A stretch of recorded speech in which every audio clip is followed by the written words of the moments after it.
Okay. So we got a little something different today. We're going to be diving into the Tao Te Ching, the magical register, transcribed by San Qing. That's how you say your name, right? San Qing? Yeah. Okay.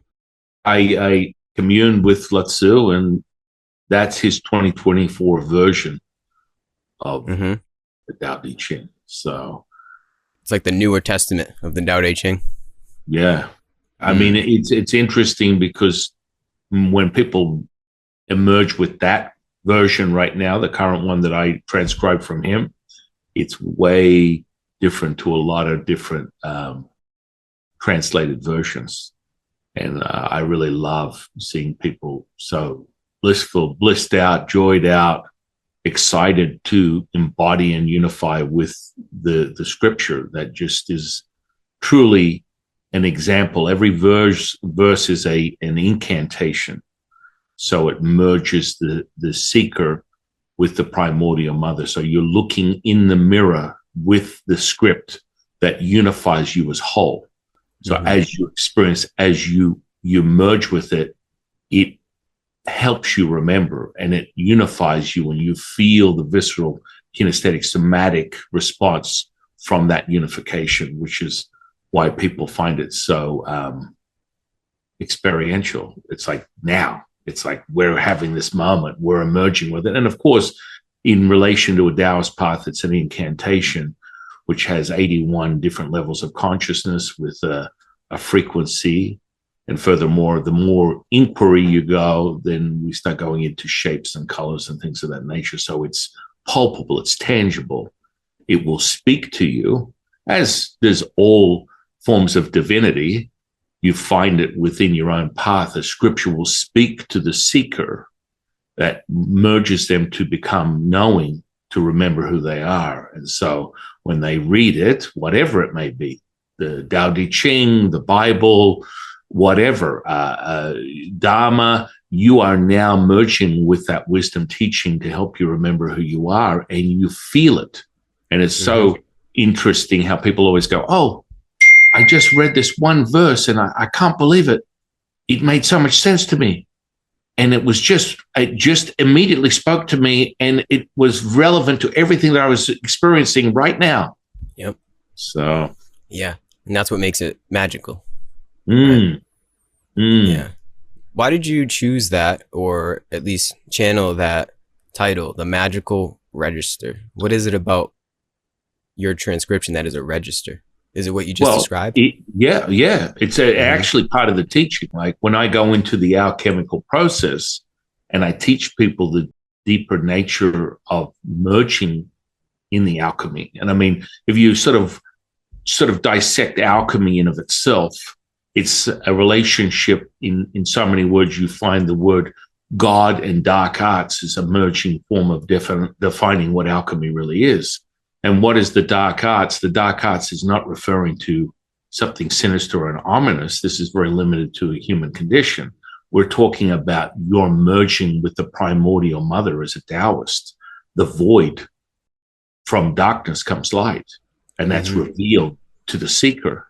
And this is really the mirroring effects of that. The seed of creation, the reflection of yang, is created within the yin. And this is the part where a lot of people get all, you and I experience that visceral feeling. We're charging, we're oscillating, we're unifying right now because what we speak of is resonating and it's true to us and we know it. We could be kind of like stepping back and just listening, and we don't have to know. We will feel it and it will become realized as a knowing rather than the words in of itself. This is where you're in your center point, your vesica, what we would call the Wu Ji, which is between the breath in and the breath out. You find that Wu Ji, that center point. When you hold your breath within Taoism, you're accumulating what we call absorbing the riches. This will be self-evident within the visceral response that you get as the qi starts to form within that concentration. You start to percolate, and the evidence of that is the bleeding and saturating of the physical flesh with this set energy. And then it becomes the unification. So now your body is bringing on that form of that energy potential, the currency that we call now. So when you look at it, so if I sort of dilute it and bring it back, the magical register gives the seeker the ability to remember and look into the mirror and realize that what's looking back at them is perfection manifest. This is the primordial mother. This is the power of those words. And as you, depending upon where you are at your own path, you will realize that that unification becomes instant. The scripture becomes instant. And furthermore, through inquiry, through curiosity, you create this hope. The hope turns into a belief system. The belief system is realized as a knowing through the experience that you are having at this now moment, which is what we call Wu Ji, primordial mother, unification, the whole. And then you exhibit that through your journey as an experiencer. You receive it as what we call Wu Wei, effortless action. So now you are holding this resonance, and it is exhibiting itself in synchronistic, serendipitous moments that it's like you can't make this stuff up. Everything just seems to flow. And so when you apply it within the alchemy, you will reveal the internal arts where you can now play with this substance we call the energy potential.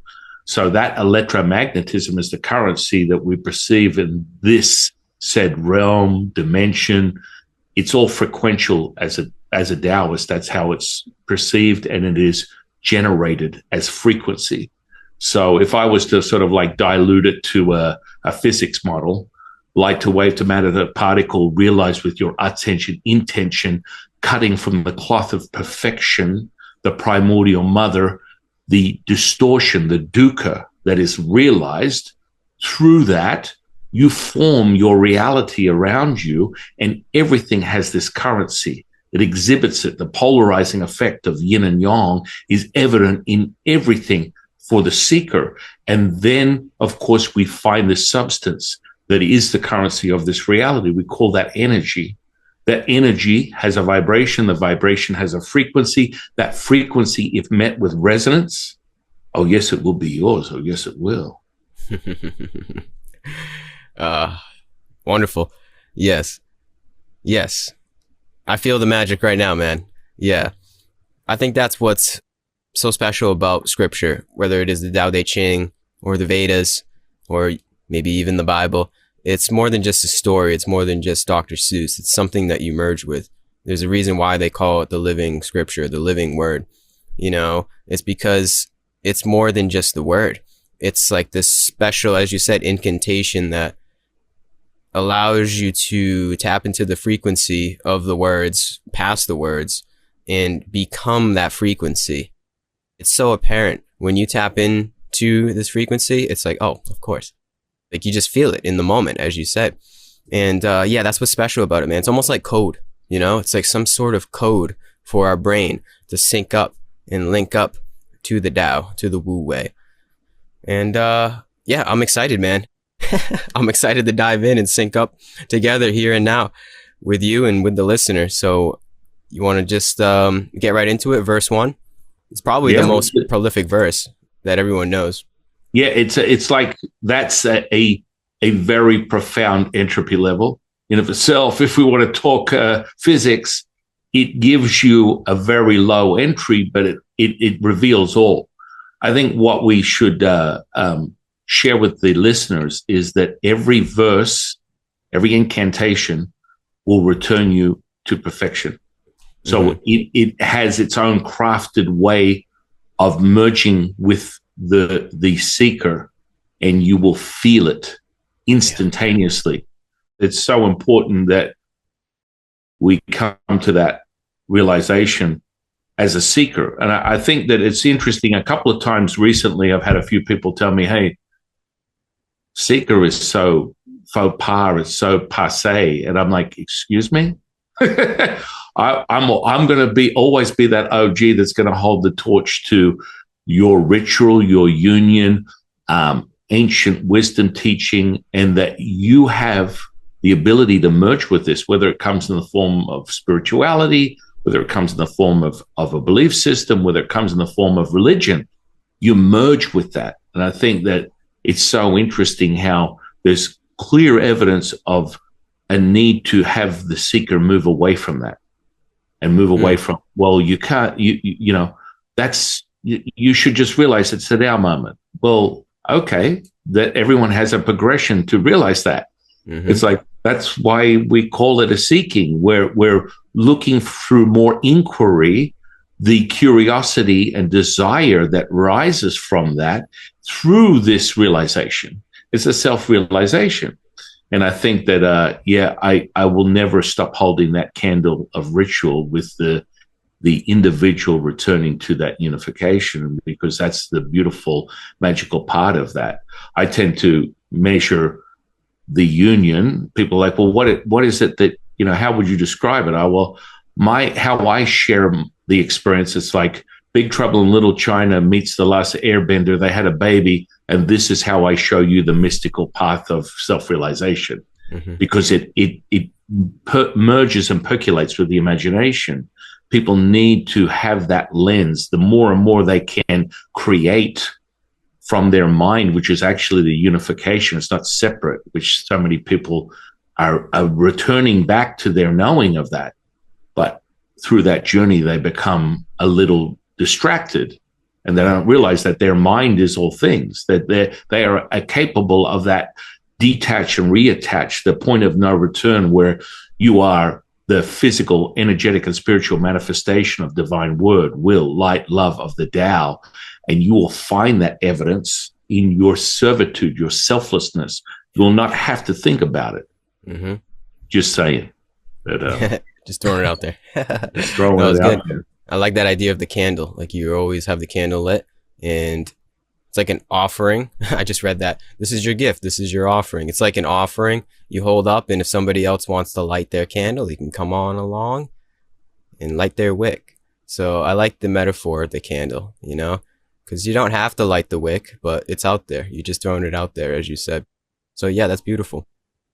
Do you want to read the beginning intro as in your book, or do you want to just get right into the verses? What do you think? It's however it guides you, my brother. You decide where this. I feel as though the beginning is a little long, to be honest, and I mean that in the nicest way. So I think we could just get right into the verses. If anybody wants to read the beginning, they can themselves. I love it. It's quite poetic and it's quite beautiful in and of itself. But I think if we get right into the verses, we'll, in the interest of time, it'll be the best way to do it. Yeah. So, yeah. So, do you want to read, or you think I should read and then you come in with your... Either way, commentary? whatever you're feeling, you let me know. Okay, we can switch off. I'll read the verse 1, and then maybe you can do the next one after that, whatever you feel. Yeah. All right. Here we go, everybody. Verse 1 of the Tao Te Ching, the magical register. The way known is not the way. The name known is not the name. Tao is both named and nameless. Nameless and named is the origin and mother of all things. Mind free of all identity, empty, formless, beholds the essence of Tao. Mindful with identity, perception, names, beholds the mere forms of this world. Tao and this world are two of the same. All is one, one is all. The difference is what we call them. The mystery is the unity. How profound, all-encompassing. It is the truth. It is the answer within the hidden. It is the ultimate path to the gate of the essence of all things. Well, you had me at hello.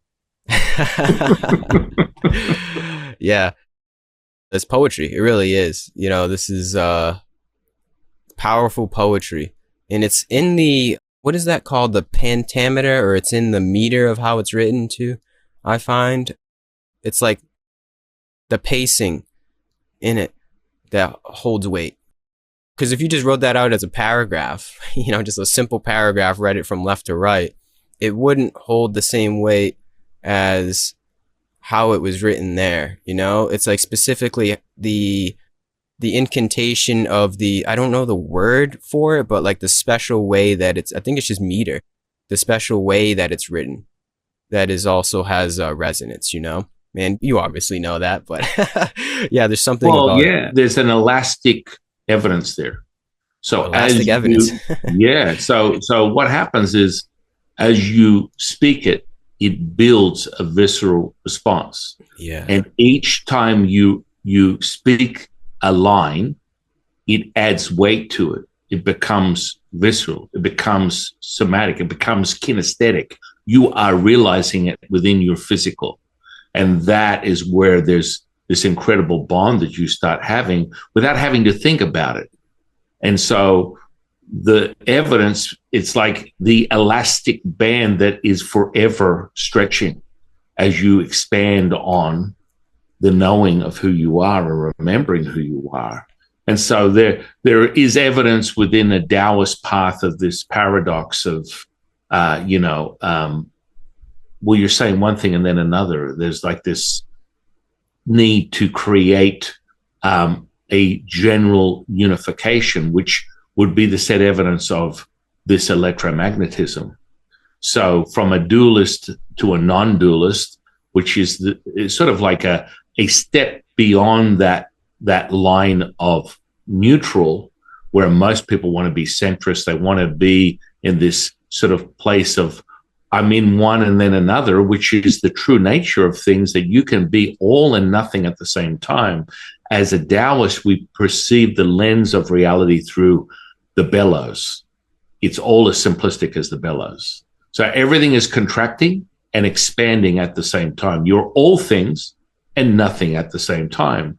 And then the message is your mission, if you choose to accept it, Ethan Hawke, is to find that center point, that vesica, the union, that you commune with that unification that then makes it possible to create serendipitous, synchronistic moments that would be at the level of supernatural, supernormal, this state where when you remember who you are, everything raises to that frequency. So your transmission around you, within you, is all showing evidence of that. And so for someone who's a seeker that is met with your frequency, if they're creating the simplicity of the human condition, they've yet to discover that they are all things through their own path of seeking, they will be met with the polarizing effects of this duality. So it will be abrasive. It will be repelling moments. So you merge with this, you raise your frequency, that resonance is held with this unification, the selflessness, and someone will merge or attempt to merge with it within your own social sphere, within your community. And what they will come to find is there's two very self-evident realizations. You either merge with it and have a moment of an epiphanic, sort of a moment of epiphany, where you are now one with the primordial mother. You feel whole, you feel love, you feel limitless, or you will feel the resistance of where you are in your own human condition that will show you the evidence of the mundane reality. So the emotions will be elevated, and that person will be, you are the reason why I'm angry. You are the reason why I experience all these things. It's not happening. You're making it happen to me. You are it. And of course, this is part of the path of your own seeking, is to come to your own epiphany, where none of this is relevant to the condition of the human. And furthermore, through inquiry, you will merge back to that. And then we raise that frequency. That selfless servitude will be the Wu way, the effortless action, the effortless effort, that you're not thinking. You're in no way the intellectual mind. You are just intuitive. You are experiencing this, and it's validated through your servitude. And so this very incantation is reminding you nothing is as it seems, yet it returns back to it. So a Taoist will always remember that when you're at your lowest, you're actually at your highest. When you're having a psychotic sort of delusion where it's a transitory, fleeting moment where you believe your thoughts are yours, you will merge with that and go, holy moly, hang on a second. Everything is death, destruction, rinse and repeat. Actually, this is the most incredible moment of self-realization. And the second you identify and know this to be true, it disintegrates, it disappears. The emotion disappears and you expand as the bellows. You expand even more. And it's literally one of those aha moments. Your Sherlock to your Watson is realized. Aha, elementary, my dear Watson. And it will show you in the embodiment. And you have that moment. That's why I love any ancient text or scripture, because those wisdom teachings are resonating through the human timeline that have been going on for thousands of years. That's why, furthermore, the seekers, the discoverers, the experiencers like yourself and myself are being able to merge with that ancient text. And that's like, as you said, a code that makes you whole. It's like a jigsaw puzzle. I'm missing 3 pieces. I found them. And once you embody that, you become unified. Mm-hmm. Yeah, man. Oh, and I think that's a beautiful segue into verse 2. Yeah. Right. So, yeah, you want to get into that? Yeah. Let me read that. All right. Okay. Verse 2. Beauty comes from ugliness. Virtue is realized by sin.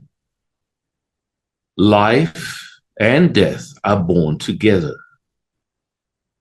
Hard and easy, black and white, up and down, sound and silence. They all have common interest. They all return and merge as one. The sage will teach without action. All things flourish around him. He denies nothing. He is selfless with no return, offering without reward. He does nothing for himself within this passing world, so nothing he does ever passes. There it is. Cool. Yeah. And it's amazing just that. How do you receive that one, my brother? I don't know what to say. A lot of these I feel as though are hard to communicate. Hard to communicate at a verbal level what it does at an energetic level, you know? And I think it just touches upon what we were speaking on before we read it, which is offering without reward. He does nothing for himself within this passing world. You know, once you merge, there's an essence of, as Jesus said, to be in the world and not of it. You merge with this almost alternate timeline, if you want to take it in a new age sense. It's a different flavor of living that is, in the world and not of it. There is a different frequency that one lives on, and it doesn't negate any of the goings on of our life or the world, but it sort of transcends it in some way. And as you said, you sync up to this thing, this wavelength that has been prevalent throughout all human history. It's like, despite the goings on of the human story, there was always the way, you know, there's always the Tao. And all of the rising and falling of kings and empires and all the drama of our life, there is always this almost like backdrop of the Tao that you can sync up to, no matter what's going on in one's life, no matter the turmoil. There is always this.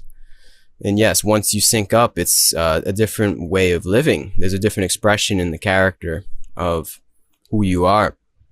And it just comes down to, like you said, selfless service. You become the candle offering for others to light their wick. And that's quite beautiful, you know? It's like a suit of armor, I like to say. It's like something that you strap on and grants you a sort of invulnerability to the goings on of Maya, of the illusionary world that we seem to be caught in, you know, from samsara to nirvana, and they become one, you know, they become one in this merging. As you merge with this incantation, it seems like the two worlds merge, and then in that merging is created a new world out of it. Yeah, I hope that made sense. But it's it's a merging, and in that merging is the expression of an offering. And that's what's important, man. That's really what it comes down to, I feel. And I think it's like, I ask this to everybody. I'm like, all right, so you had this realization, ultimate unity, all is one, infinite consciousness, yada, yada, be here now. But what does that all mean, right? In a realistic sense that we can explain it. Well, what that means is that you live completely differently. And it goes from selfishness to an essence of selflessness. And really, that's how we create a better world, is we think of others a little bit in our actions. And it's ironic because I'm trying to articulate this. You're still selfish in some way, but it's like selflessly selfish. Like in your actions of saving yourself, you save the world. You know, there's no way you can escape that. But that's the yin to the yang. That's the darkness that holds the light that you find. And you just go with that flow, and that's the wavelength to live on. It's actually quite simple. Once you sync up and you link up to it, you just kind of know how to go with the flow of that, you know, to go with the flow of that selfish, selfless living. And that leads the way through all endeavors of our life. Yeah. Offering without reward. That's in the Bhagavad Gita. That's a famous verse in the Gita where, Krishna says, pretty much where the path of yoga leads to, I'm paraphrasing, but pretty much where it leads to is you act without reward, unconditional living. Like you just live. There's not like, I'm doing this so I can get this. You just do it. And there is no one that's doing it either. That's the thing. It's like that idea of like, I'm doing this goes out the window, and the doer and the doing become one. And it's this beautiful dance. And that is the dance of the Tao, I like to say. Yeah. He does nothing for himself within this passing world. That's it. In the Gospel of Thomas, Jesus says, be passerby. And that's something that I like to keep in my soul. Just so simple, so succinct. 2 words that he uttered to his disciples. Be passerby. Nothing after that. Just be passerby. And I'm like, oh, that's good. And I think that's the essence of the passing world. Just be I'm here, I'm passing by, and I'm offering that candle wick if you want it. If you want to come light it. If not, no harm, no foul, no strings attached. So I think that's the essence. Be passerby. Yeah, man. I feel it. I feel it in this moment. I don't know about you. Oh, 100%. I mean, that's the evidence of all things, is you're experiencing it, you're validating it through this physical flesh as the now moment. Mm-hmm. And it cannot be limited by words. You're experiencing something that goes beyond this electromagnetism. That's why we speak of the unification. We speak of the primordial mother, perfection manifest. This is evidence within the path of a Taoist. The highest level of ascension is to communicate direct source, and your very thoughts, your very actions, your very breath is primordial mother. Now, you are no place, no person, no thing. This is evidence by the servitude and the selflessness. You'll know when you're in your center point. You won't have to think about it. You won't have to struggle with it. You won't have to create a version of what reality is through what am I getting out of this? This is evidence of the very limited electromagnetism, which is the duality of yin and yang. Yin and yang is like the decipher. I always use that as this is the deciphering code for the seeker to realize all is one, one is all. Yeah. I like that. Yeah, the symbol is like a code. Yeah, I've never seen it that way.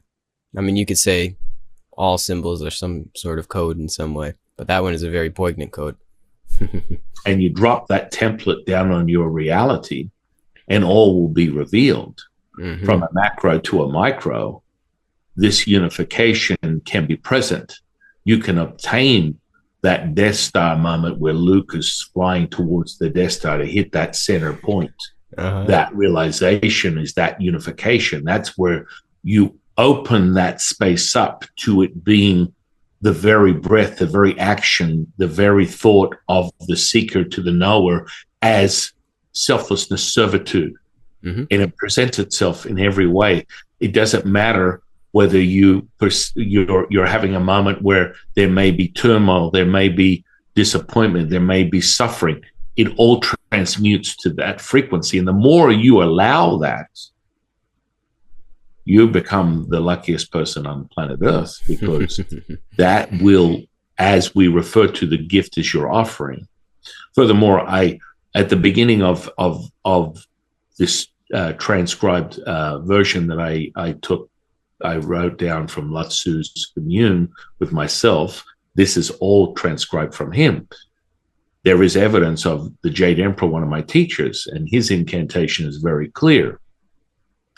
A power abundant in its giving you will receive, unifying the body with the spirit with the energy, bringing heaven to earth, transcending all is one, one is all, revealing perfection manifest. That is your gift. That is your offering. That is your gift. That is your offering. That is your gift.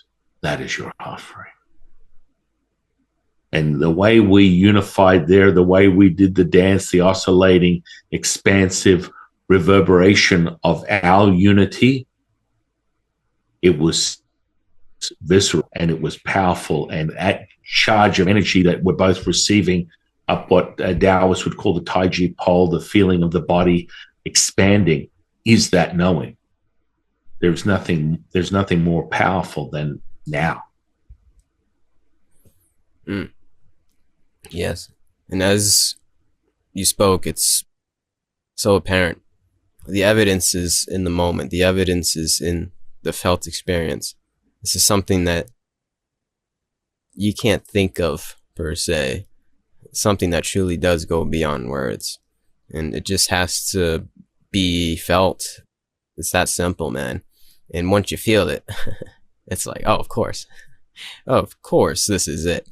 And yeah, man, it's quite simple in that way. It's quite simple. It's like you said, you feel like the luckiest person in the world, but yet it's accessible for all of us.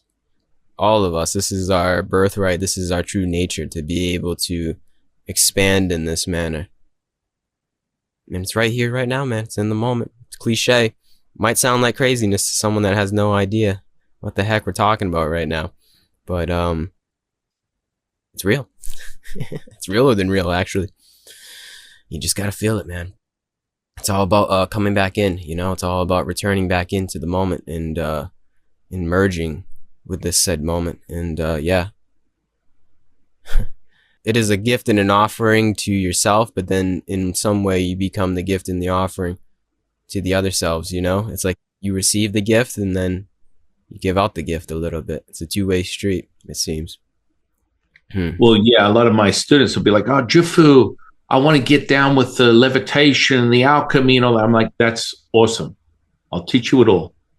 You want all the magic in your life, you will receive it. Part of the mastery of the seeker to the knower is being able to have imperium over this electromagnetism. This is part of it. It's like once you unify it, the message will always be clear. No matter who you are, you will return to selflessness and servitude. But they're like, well, first I want to do that. I said, when you're in service to others, you're in service to yourself. And they're like, oh, wow, I just got the memo. You're welcome. Because that is that mirroring effect of this energetic potential, the currency that we work in.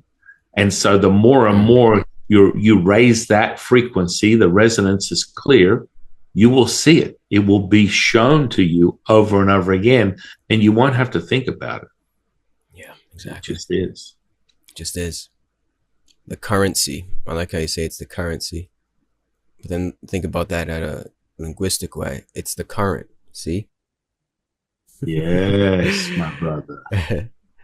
Right, Yeah. right. And you merge these things. So within a mystical path of a Taoist alchemist, you develop these ancient rituals to be able to see more of that currency. And there it is. I like that. That one's going to stick with me. It's the currency. Yeah. Yes, brother. That's good, man. Ooh.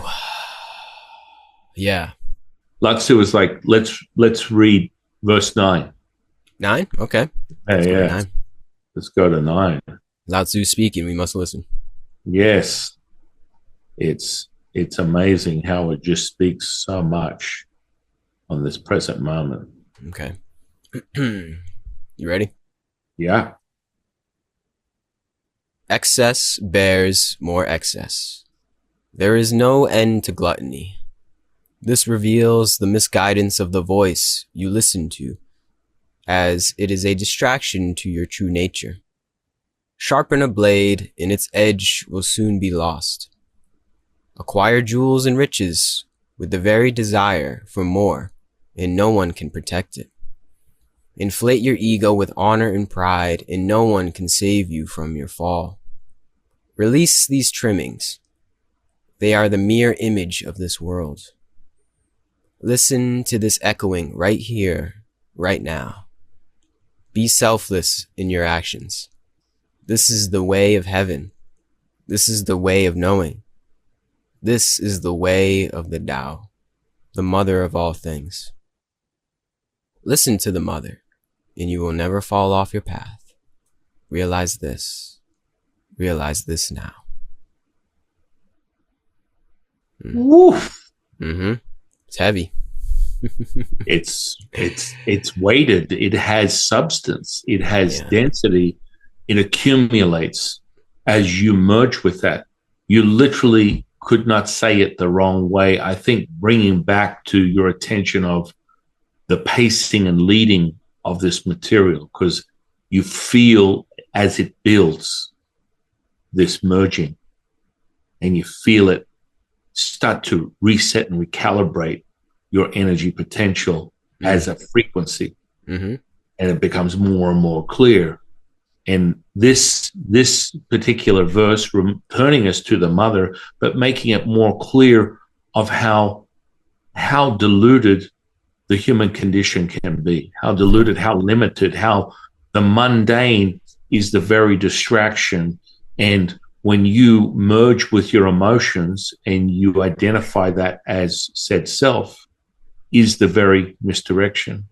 And furthermore, all the things that you perceive either being one extreme or another, whether it's acquiring money, acquiring love, acquiring material, acquiring emotional states that you believe are the evidence of perfection, is the very distraction. Because you will not be looking for anything outside of yourself when you are resonating at that frequency, and it will show it to you, because you will not have to, as the Jade Emperor will always say, let the man who's never left the village, let him know he has seen the world. It all resides within you, brother.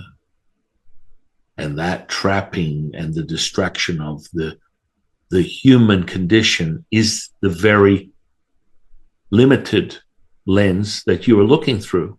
You can obtain all these things through your selflessness and servitude, and they happen to be an effect of being unified. And so all that becomes one. You become in endless supply of all things, because that is the true nature of the primordial mother. That's the true nature of this currency when unified. When separated, when polarizing, when dualistic, you will see either your glass half empty or full. Once you pass that point of no return, you collect your $200. It's what we call the now moment.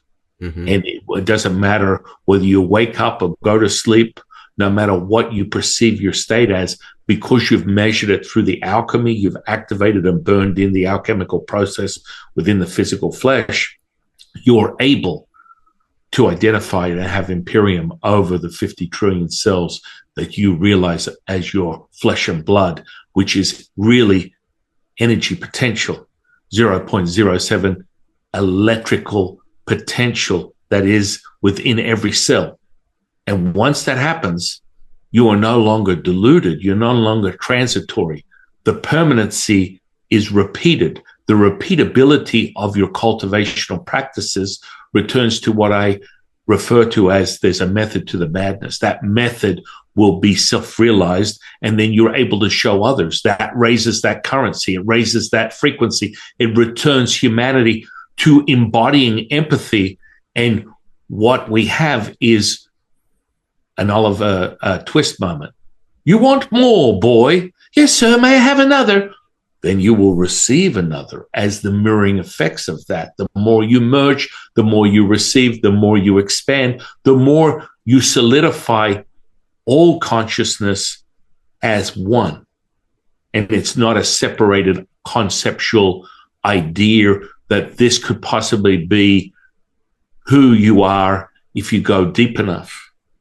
Because the mind and the body and the spirit are one. And that control panel comes in that form of your imagination.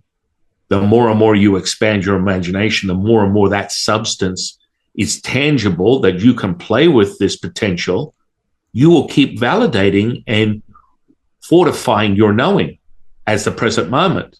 But if you're transitory and you're just having these fleeting moments, well, I had a thought, I saw grandma, I got a vision, I had a lucid dream, I had insight, felt energy. These are all just little tastes of what we call the spiritual dragon. You're getting a bite of it. It's biting you, yet you haven't been given anything to validate the truth for yourself. Your truth is the only truth. The absolute truth lies within you, not within any other process or system or method. The Taoist alchemy is a method to be self-realized. And it comes with validating and repeating that ability, so that what happens is most people will get lured in by the alchemical process. I don't have a problem with that. That's part of you seeking and returning to yourself. What happens is when I have a student that gets mesmerized by one facet of that diamond. Yeah. Like, oh, I love just the energetic healing, or I love, bending metal, or telekinesis, or telepathy, or psychokinesis. These are all exciting, sexy states of awareness, and everyone should experience at one time in their journey. But don't be mesmerized by that one level, that notch that you feel is the be all or end all, because you still have evidence that you are not unified. Why is that? You're playing with the electromagnetism, yet your unification will show itself as the selflessness and servitude. You will not be able to fight it.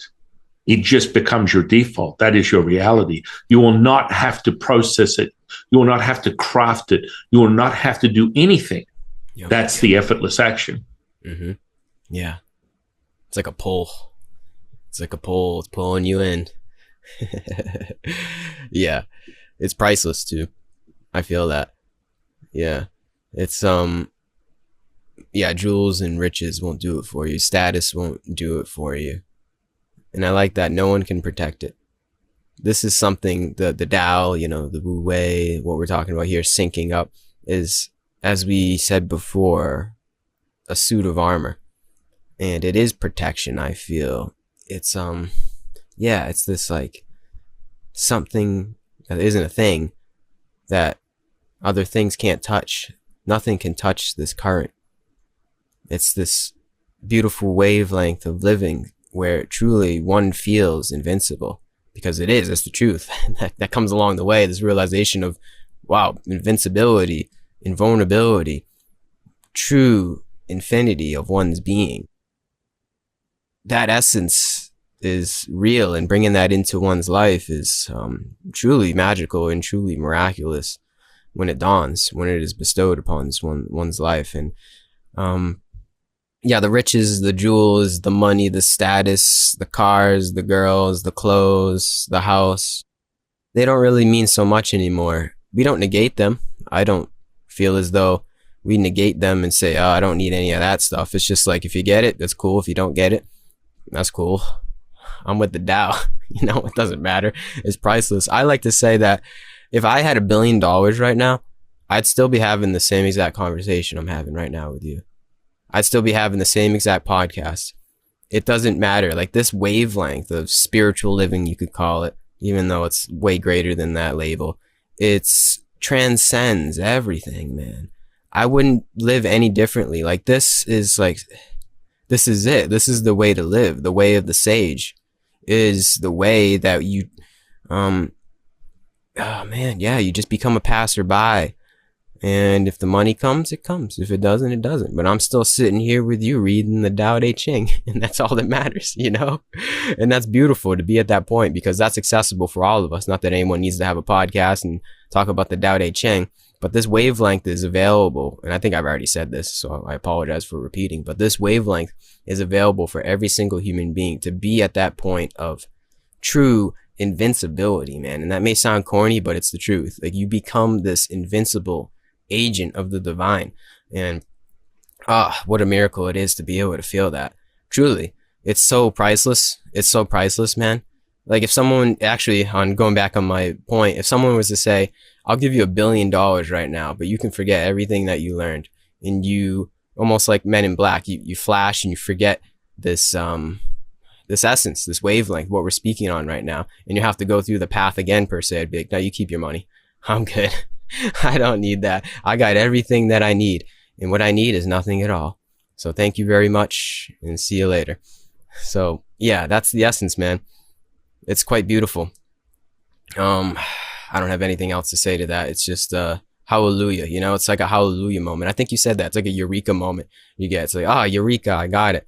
And then from there, yeah, life just becomes simpler. Quite simpler. And that's it. You just live from that point, and whatever happens, happens. You know, I feel as though it's a radical acceptance to the goings on of our life and to the suffering. It becomes more playful, I feel. More playful, more innocent.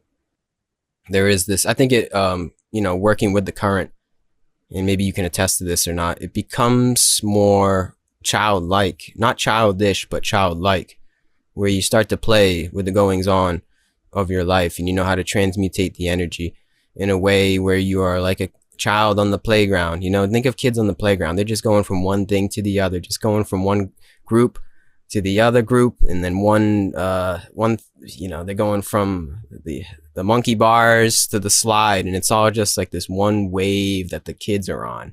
That's how I feel you become. Like, you just one thing to just going with the flow, whatever the flow yields for you, going from one thing to the other. And it's not in an immature way like a kid either. It's like it's more of a more mature in the way that we flow. I don't know how to explain it, but it's very I don't know what's the word I'm looking for. It's when you know, you go through the spiritual path and you bring it in. I can't think of the word. It's like you bring it in and you make it realistic for yourself. I don't know why I can't think of the word right now. Like, people say, oh, integrated. That's the word I'm looking for. Sorry. It's a more integrated path. It's not like unified. Unified, integrated, same thing. It's like, cause you think, if I mention children, you think, I don't want to become a kid, you know? It seems like a little, I got bills to pay, but it's not in that essence. Like, you become childlike in the way that you can enjoy your life again. You know, you start to enjoy and just be pure in that way, in the goings on, you know, in the midst of the goings on of our life. So I think that's the essence, is we don't negate any of the stuff, the goings on of our life. It just brings more light to the goings on of our life, actually, I feel. You know, it brings more of a enlivened living into the goings on, and the possible monotony of your life, where you can start to play with the things that weren't playful before. You know what I mean? Well, yeah, I attribute it to be childlike in your nature, accept everything at face value, because this present moment is all you have. That's it. Yeah, it's that simple. Hey, you know what? I have to use the bathroom really quick. Yeah. Because I've been drinking a lot of water, and there's a garbage truck outside my window, so I'm gonna let him pass. Might as well. I think this is a perfect time. Yeah. So take a quick intermission, to take a few breaths, everybody, and we will be right back. So be right back.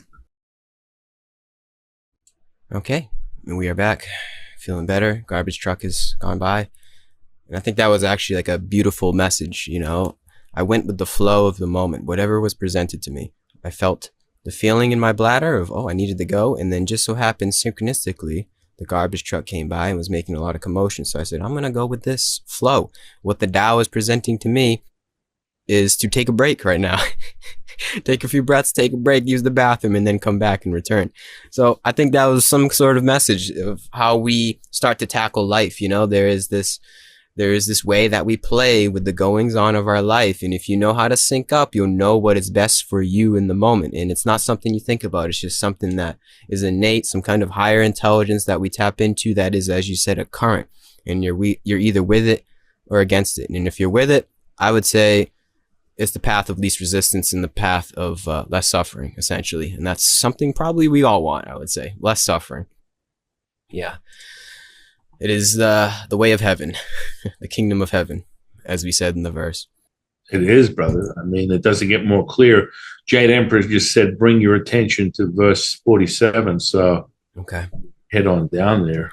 All right. And wonderful. Now, do you know this book off the top of your head? Do you memorize all of the verses? Well, it's funny because when I'm in union with Lao Tzu, I don't remember anything because it's just his information. And so I go over it and read it, and every time it's a new experience. It's a new epiphany. It's a new living word. Yeah, it is. So it's really profound. Like, where did this come from? I can't believe this is so amazing. That's the magic, man. The magic never ends. It's like once you feel the magic, the part of the magic in the miracle is it's an ever renewed magical experience. It's an ever renewed miracle in one's life. You wake up, new day, new miracle. You take a breath, new miracle. It's a persistent in all of our experiences. Even though you might have read this book hundreds of times, or you might have did a certain thing hundreds of times, there is still that essence of miraculousness, of magical living that is ever present, ever renewed in one's life. That's the essence of the Tao, man. It's quite it's this level of gratitude that is never ending. Exactly. That is it. And that's the thing that gets me all fired up. Yes.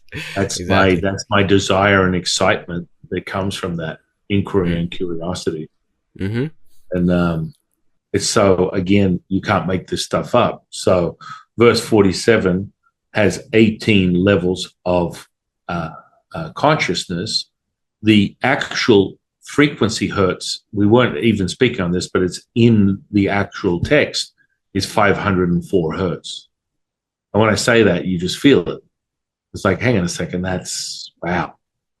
And so for the audience, verse 47 from the magical register, this incantation is quite simple. Never leave the heart and all will be revealed. Never look outside and the ways of heaven will present themselves.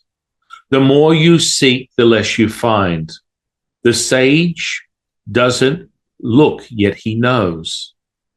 He does nothing and everything is completed. I mean, this just returns back to the simplicity of what we've spoken of, because the more and more you simplify, the more and more you unify, the more and more you know. That's good. Did you just come up with that? That's good. Yeah, that's just the present moment, brother. Yeah. Simplify equals unify. the now. Mm-hmm. Wow. And people center that. So the heart being a powerful, what we would identify as a center point, right? Mm-hmm. So, I mean, within a Taoist path, we realize that all merges from the primordial mother, the void. So within the darkness is the absorptional colors. Within the light is the merging of all colors. Light to dark, that's the polarizing effect. Yet the primordial mother creates all things from a Taoist path. So you have this creation, the said evidence of that. The evidence within a seeker is the creation of Yong, the light that is present within your journey, which would furthermore be relevant to the sun. The sun's power in of itself and how it nourishes the seeker's path. All is revealed from a frequential state.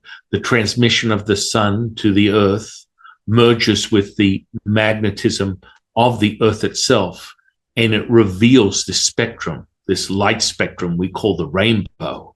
Within the rainbow is that center point, that hue, that pinky green color. Within a Taoist path, it's a vibrant red color in that center, revealing the phoenix, the red phoenix, which is the keeper of your spirit, your heart. And within that, all is returned, all is revealed.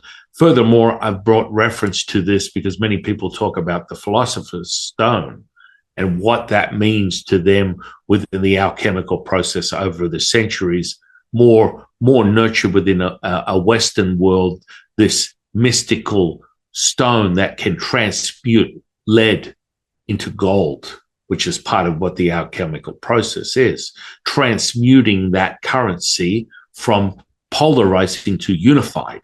That's where the magic lies. And you reveal that within that oscillating relationship, that from a macro, you go out to the universe, and then from a micro, a myopic little dot is a subatomic expression of said self and all things unified, which will be revealed as darkness, black hole energy.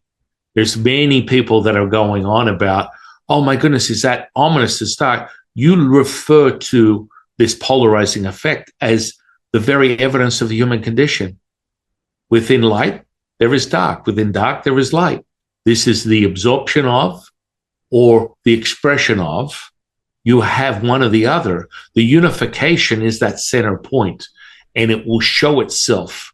For the seeker to the knower, you will be selfless. You will not have to fight it. You will not have to think about it. You will not have to percolate over it. It just is your very operating system, which is where that path of no return, that primordial mother is evident, that unification is evident. This is your operating system. This is your imperium of all things. So when you think it, it becomes realized as the expression of the primordial mother, affecting every place, person, and thing.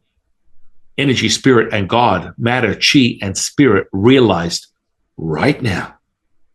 And that's where you will refer to some practices, i.e. maybe a hermetic principle where everything is mental, which that is evident by that unification. That is evident by that now moment, that your mind is not separate. It's all things. And the gateway is the imagination. The gateway is how you percolate that. And some people would be, oh, well, I don't really have a really good idea of being able to create or imagine things. Well, we now then look at the energy potential. You're excess or deficient in your own micro, macro system as your physical body from a subatomic level all the way up to the flesh and blood. The identity that looks back at you in the mirror is an expression of this polarizing effect. And when you unify it, you access within a Taoist path immortality. Mm-hmm. Furthermore, this is present as we bring heaven to earth, as you transcend all is one, one is all, as we reveal perfection manifest. That is your gift that is your offering. Yes. Yeah. Man. Wow. You're something else, San Qing. I can tell you have this understanding because this is the way that you speak. I can tell in the way that people speak. You know, this isn't my first rodeo. So I know that you have this understanding within you and you're not just parroting this stuff. I don't think anybody speaks like you, to be honest. I never heard anybody speak like you. And I've spoken to a lot of people, a lot of realized people, and I can tell you're truly a master in this. I'm not trying to inflate your ego or pump you up here. I'm just giving you a little credit where credit is due, a little credence. So yeah, I feel it. Yeah, that's it. Just I feel it, man. I feel it from your words, and it's something that is you can't fake this stuff. You can't parrot other people. Like when you really do have this realization dawn, I feel as though it's apparent in other people. It's apparent in yourself, but it's also apparent in other people. Real recognize real, as the kids say. So yeah, real recognize real in that regard, man. That's it. I just wanted to say that you're an awesome guy. I appreciate you coming on here and sharing time because this is very rare to be able to do this stuff, you know, and to be able to tap in this way and sync up, you know, to I don't know, to like tune. It seems like a tuning. Like this whole process is like tuning an instrument. And if you are tuned in yourself, it's easy to tune in other people if they want to be tuned. As we said, the metaphor of the candle. If you want to light your wick, it's very easy to do so with somebody who has actually realized. So yeah, that's it, man. I appreciate you. This is great. I'm not wrapping it up. I know it sounds like I'm wrapping up the conversation here, but I'm not. I don't have anything else to say, man, to be honest. Trying to think. Oh, what came to mind is the idea of the hertz, like how everything is some sort of almost like a musical frequency, you know, in terms of, I like to say like our body is like an instrument and you just have to be able to tune it in the right way, right? In a realistic sense, it's like you just have to be able to tune it. And then all of this, what you just spoke of very eloquently, will become so apparent. And you'll just be like, oh, of course. Yes, San Qing, of course. That's what's going through my head as you're saying this stuff. It's like, oh, yep. Oh, of course. Yep, for sure. I get it. And it's just like, it's so apparent, as I said, within yourself and then when other people speak it, when they have the realization themselves.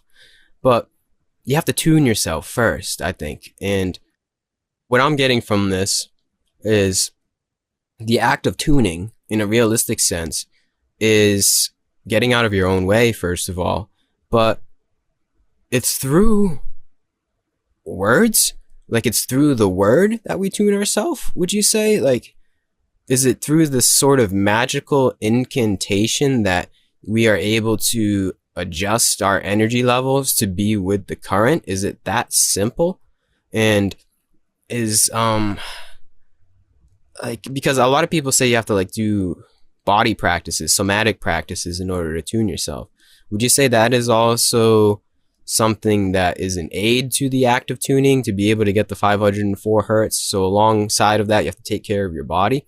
Or would you say it's as simple as just like tune into somebody else that's tuned in and be open to it, have your doors open, your gates open, and that'll lead the way, that'll flow into your life? Like, is there anything else? My question, I guess I'm kind of rambling on here, but my question is there anything else that we should do alongside of reading the scripture and tuning into people like you? Well, yeah, I mean, I think this is the very excitement of a Taoist seeker, and I refer to that to anybody who's looking to know thyself, a Gnostic path of self-realization. This is why it's so appealing, Taoism in of itself, because you get to develop a mastery. So this currency is now tangible. It becomes a permanence. It's not transitory. And you're able to play with it. You're able to repeat it. You're able to admit and transmit this frequency through that mastery that makes it evident to yourself through a repeatable experience. And furthermore, helping other people through this transmission, because I transmit lineage frequencies from Lao Tzu all the time. And you feel it just like we're feeling the experience of this scripture it's living. It gives you the ability to remember yourself. You have a moment, you breathe in and you hold that. That's why that center point is so powerful from a Taoist perspective, because you're forming and concentrating the hardest point. From that accumulation, when you pause and hold your breath, you're forming what we call absorbing the riches. And that concentration creates the diamond, the hardest point of anything on this electromagnetism, and it reveals within the substance, and you're able to feel it, and it now merges with your physical flesh, and you are now electrified. You are magnetic. You have that maestro ability to move in and out of this currency and create, and that will become evident. And so the frequency is something that we look at from a numbers perspective as a Taoist. Everything is in a sequence of 9, down to a pico nanosecond, all the way up to an actual counting of 1,000, 1,000, 2, 1,000. The 9 is the cycle and the real revealing of all things. And when you look at something and you go into, say, the mind of a polymath, the simplicity of those numbers return to 9 can reveal itself as 1 or 0. And that's where people go, whoa. Now, we can look at it within the mathematics. We can look at it within the geometry, but it will reveal itself. That highest point will show itself within all the numbers, in every facet of your reality. That 9 can be either 1 or 0. And it comes down to the complexity or the simplicity of how you apply those numbers within whatever system that you use. But furthermore, we reveal it from the void creates the seed of creation, which is the yang that basically through the primordial womb reveals the creation of all things over the cycle of 9. From conception to birth of human life, one of the most powerful, if not the most magical examples of this present moment, and how you unify with that and you reveal perfection. And of course, it becomes more distorted through more set evidence of time on planet Earth. You have this magical journey of remembering who you are, whether it's the second that you are revealed in the form of flesh and blood, or furthermore, through your timeline, your cycle of this human condition, that you may forget and remember. Remember to forget, forget to remember. And through that, you come to these crumbs, these self-realization moments where you are the Sherlock to your Watson. And it can only be from the experience, the experiencer. And I remind this to people, if you're thinking you're not knowing, if you're knowing, you are feeling. The feeling is the evidence, and that's all you need. From a dear friend of mine, Hans Wilhelm, he just refers it to, are you contracting or expanding? Or furthermore, my teachers remind me, is your glass half empty or full? Within a Taoist path, the simplicity is when you're at your lowest, you're actually at your highest. And instantly transmuting that state with that self-realization gives you evidence of expansion. Anyone that is in doubt of the simplicity of that, when listening to this incredible podcast, apply it to your own reality and find that you instantly merge and you absorb those riches and you apply them to this present moment. Mm-hmm. Yeah. So, yeah, it's beautifully said. What is the, we probably talked about this in our first conversation. What does the transmutation look like for everyone in a way that people can relate? You know, is it just as simple as tuning in to this podcast or tuning into your podcast? Is it just as simple as tuning into somebody's words? Or is there somatic practices that one has to undertake at the same time as that? You know, does it revolve around like focusing on the breath, a meditative practice as well? Or would you say the most important aspect is just simply finding somebody that knows and going along with that? You've revealed the answer in two ways, as is the expression of duality. You can tune into this now moment and be self-realized. Just that imperium, that command that I enter into those words gives you your ability to access yourself through your self-realization. So you can literally, if we water this down to a numerology or a neurology, furthermore, the simplicity of mirror neurons, you can be self-realized. What would be an example of that through human history? It's your belief system that will contend with your self-realization. So as a Taoist, we start with inquiry. It creates curiosity. And from curiosity, you develop hope. From hope, it's realized as a belief system. That belief system, if nurtured with self-realization, turns into a knowing from the experience. There's no in between. There is a progression of your ascended state of awareness to remember who you are, because every time you level up, you become more whole. You become more selfless. You have zero need for anything within this material. And it's not about virtue signaling. It's not about, I need to find this path through taking the shirt off my back. God, don't you realize I am virtuous? And within Taoism, our response is, if you act in virtue, you have none. It's the evidence of that. There's no thinking behind it. So there's the path of being self-realized from this conversation that will activate your remembrance of who you are.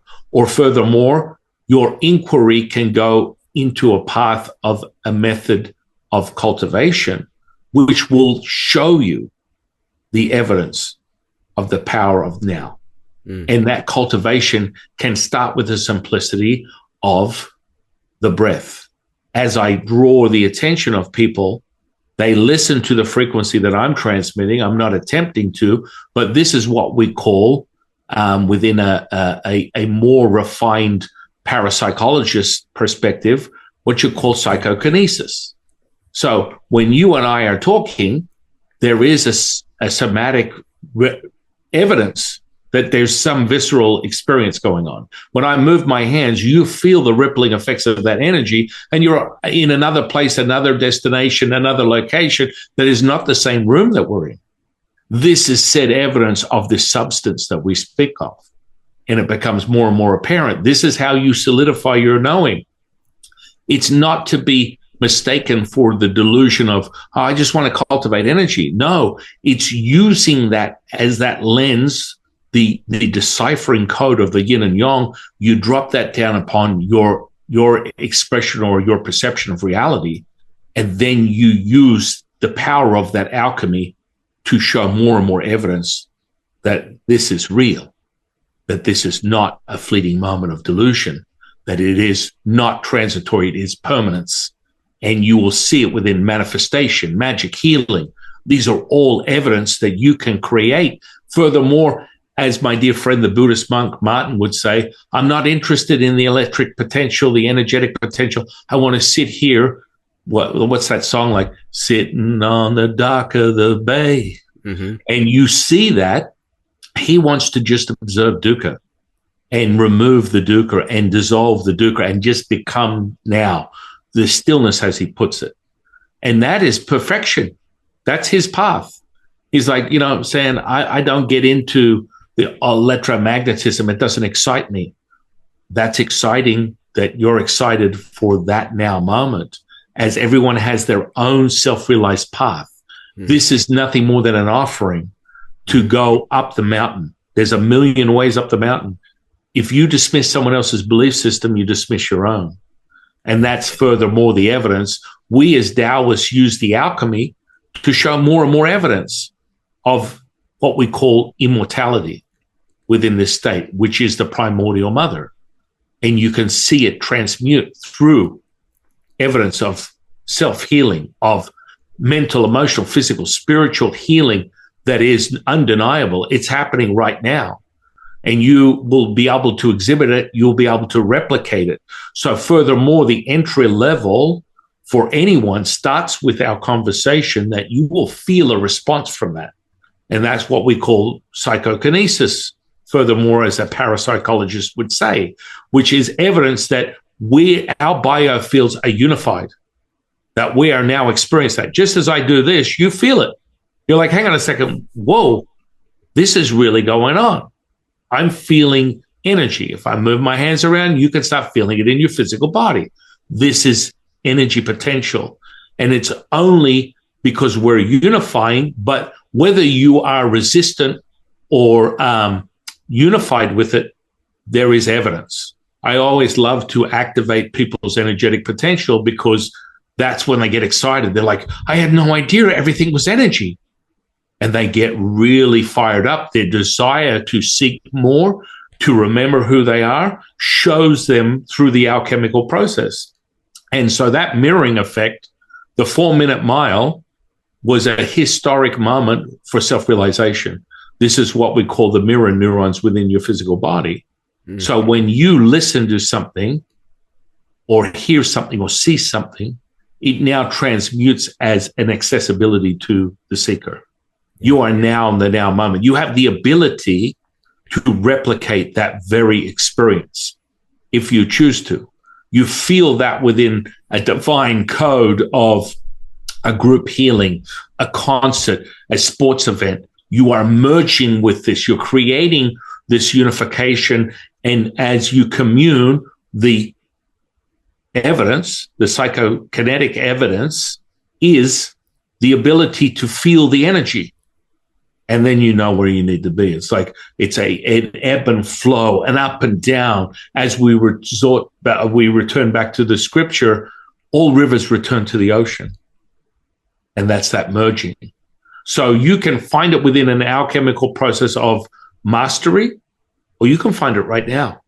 You can listen to our very spoken word and be realized. You can accomplish and merge yourself with this unification, this frequency that we are transmitting within the resonance, and it can be yours. Oh, yes, it can, instantaneously, because you are me, I am you. There is, zero reason for level of said protection. This would then show evidence of where you are on your own path. The need for protecting yourself from me or me from you shows you where your own evolution of your own knowing of this now moment. Because anytime I've seen evidence of physical healing, I'm no place, no person, no thing. I'm just now. And you will see it instantaneously. For me, the visual is quite simple. Everything becomes unified. The individual, someone will come to me, for example, what's most common within my journey is a lot of people will come to me. I got your number from someone at the church, and they said that, you have this ability to access things and things change direction. And basically, I get a lot of grandmas in a coma. She's being told she's going to die. And all I do is tap in with the present moment. Their God, their Jesus, their Buddha, their Tao, whatever they're tuning into will give me the evidence of, no, that's not true, because anything can be transmuted instantaneously and change the direction of anything else. And all I do is inject a probability through my attention intention as the primordial mother, raising the frequency. The frequency then transmutes into grandma wakes up the next day out of a coma and lives happily ever after. And the doctors are like, what is going on? This doesn't seem possible, because it's the servitude, it's the selflessness that you merge with. And I'm not interested in identifying as the next coming of Jesus, Moses, whatever. People get all caught up in, I must be identified as the healer, the master, the alchemist, the magic man. And that's where you lose sight of the information. You lose sight of the direct source of that now moment, because you get caught up in the identity. Mm-hmm.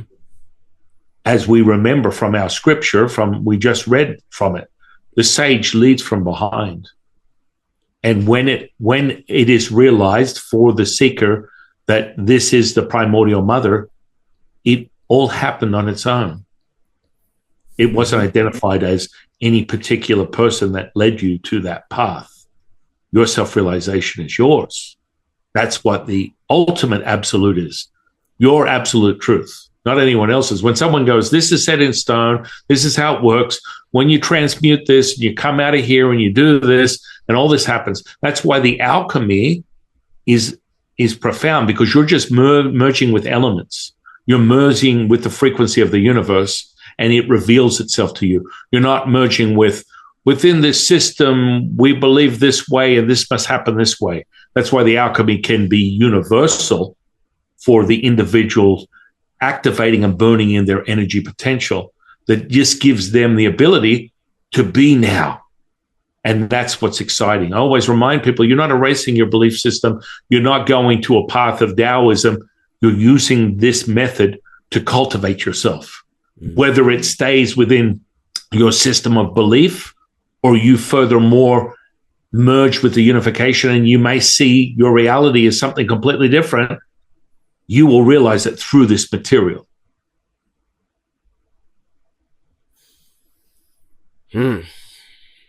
Yes, and the evidence will be there, as you spoke. There's always evidence. Always. Or it's just like, what's the old expression of doing something over again? What was that old expression where insanity is an example of repeating the same thing over and over again is a form of insanity. Yeah. Expecting a different result. Yep. Mm-hmm. Right. But that would be related to the lens of psychology, which is very much a separator for the seeker to realize who they are. That's the misdirection of history, is to separate your mind from your body by using psychology. Whereas if you apply that to the mastery of knowing, the experience, the definition of infinity is doing it over and over again and getting the said result, which is the same, which is perfection manifest. Yeah, exactly. Perfection never changes. It's always perfection. Yeah. I like that. The way of the sage. He leads from behind. It's almost like, sometimes I see it as like being a secret agent in like 007. The sage is also very subtle, The sage works in the shadows, behind the scenes, but yet very powerful in that regard. I feel as though the saint and the sage is never the main character in the show, It's always behind the scenes. Yogananda actually has a saying about that, is that most saints, not that you do it to become a saint, not that you do it to become a sage, but it's quite apparent if somebody that you label a sage, most likely they weren't known in their lifetime. Most likely they just come and go, and they're just there, being the offering, and most people don't even know who they are. And then after they die, usually they become saintly. That's when they become revered, is after they're gone, ironically so. But yeah, I think the point is, what I'm getting at is, the way of the sage is very subtle yet very powerful, and it's kind of like a secret agent. For some reason, I love the archetype and idea of James Bond. I just love James Bond, like the idea of the secret agent. And that's how I feel the sage is, sort of like a secret agent, I like to say in a joking manner, I'm a secret agent from the future. I was sent here. That's how I feel sometimes, like a secret agent doing all of this stuff, and working with the Tao is you're pulling strings that nobody sees, You're doing stuff, you're working with the light that nobody sees in some way. And yeah, I don't know, it's pretty cool, it's pretty cool. Not that you do it for that reason, but it's something to recognize, at least, that the way of the sage in all of our own life will not be noticed by the popular paradigm, it seems. It will not be like, there won't be any accolades attached to it. I mean, there might be. There's some people that actually are regarded and revered in their teaching, but I feel as though it's very rare. It's very rare to be revered, especially in the age of Kali Yuga, where we find ourselves, to be on this wavelength and present this wavelength, this opportunity to tune in. It's not something that you're going to see on the news per se, or get popular on TikTok with. So in that way, it's also virtuous and honorable.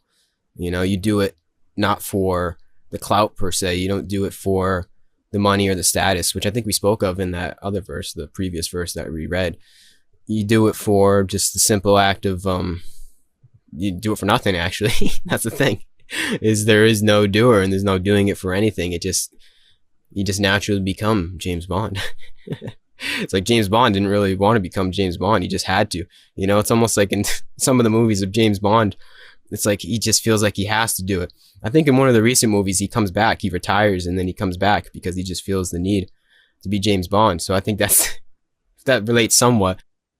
It's like it's this pull that is despite the world, and you do it despite the world. You do it despite anything else. The way of the sage is this very subtle act. It's almost secret, and I think that's why it's sort of code like this. These incantations are sort of code because it has to be secret, because with great power comes great responsibility, a wise man once said.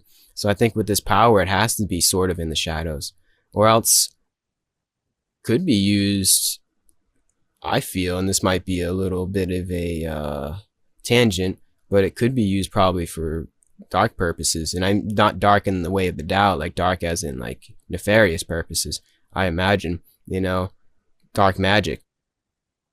But that's neither here nor there. With great power comes great responsibility. That power is very subtle, I feel. But as you said, there will be evidence, and there's always evidence when one feels it.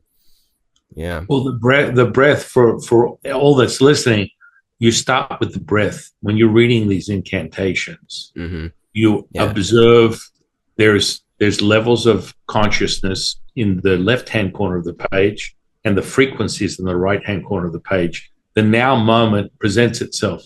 So the second that you see it and you read it, you inhale and you hold that. So for this very purpose, to go deeper into your embodiment and unification of that, the reader, the observer would read it, observe the frequency, inhale it, hold it within the center point, and you will feel the accumulation of those, absorbing of those riches instantaneously, and it will present itself in the visceral experience. You will feel the energy start to accumulate in the simplistic points within a Taoist. They're the Lao Gong points, which are your hands and feet, and your Bai Hui, which is the top of your head. These are the first merging evidence, and you find that within the neuroplasticity.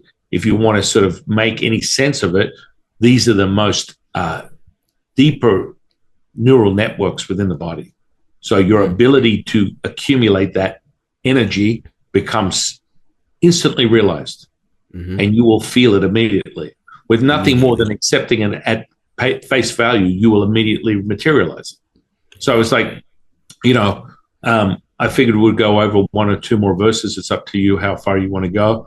Normally we'd cycle it in 9, so we're about 4 or 5 in, maybe get a couple more, and just we can end with an absorption and have the audience experience what it's like to be this present moment. Mm-hmm. And it will be that signature, right? It will be that evidence, because you're accumulating through this discovery, through the experience that we've had so far with these first 4 incantations. We're starting to feel this palpability. The frequency is something that I transmit all the time, but you will feel it. That is the evidence. I mean, if you explain to the audience, because you're extremely sensitive to energetics, you're feeling it. How does it feel to you? Right now? Yeah. Huh. Quite pleasing and calming and peaceful. Those are the 3 words that came to me. Yeah. Calming, pleasing, and peaceful. You want to move on to another verse? Yeah, let's move on. Do you have one in mind? Highest purity mentioned 58. So if we go to 58, there we go. Yes. As I said before, it feels like James Bond. I feel like somewhere between James Bond and a Jedi.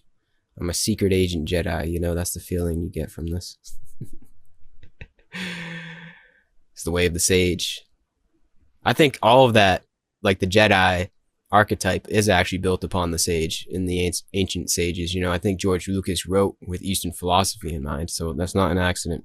you know? No, he was downloading it all. Yeah, the force. The force is the Tao. You know? Right. Oh, all right. Verse 59? 58. Oh, 58. Okay. Okay. Here we go. Know your own heart. Everyone around creates simplicity and purity. Control people's lives, it will reveal restlessness. Bad fortune relies on good fortune. Good fortune hides within bad fortune. Heaven presents these things. Do you know the end? The endless ways. Righteousness resorts to trickery. Virtue creates darkness. Delusion is born every day by this understanding. The sage will move us back to our truth. His cut does not harm. He straightens but doesn't disturb. His illumination doesn't bind the eye.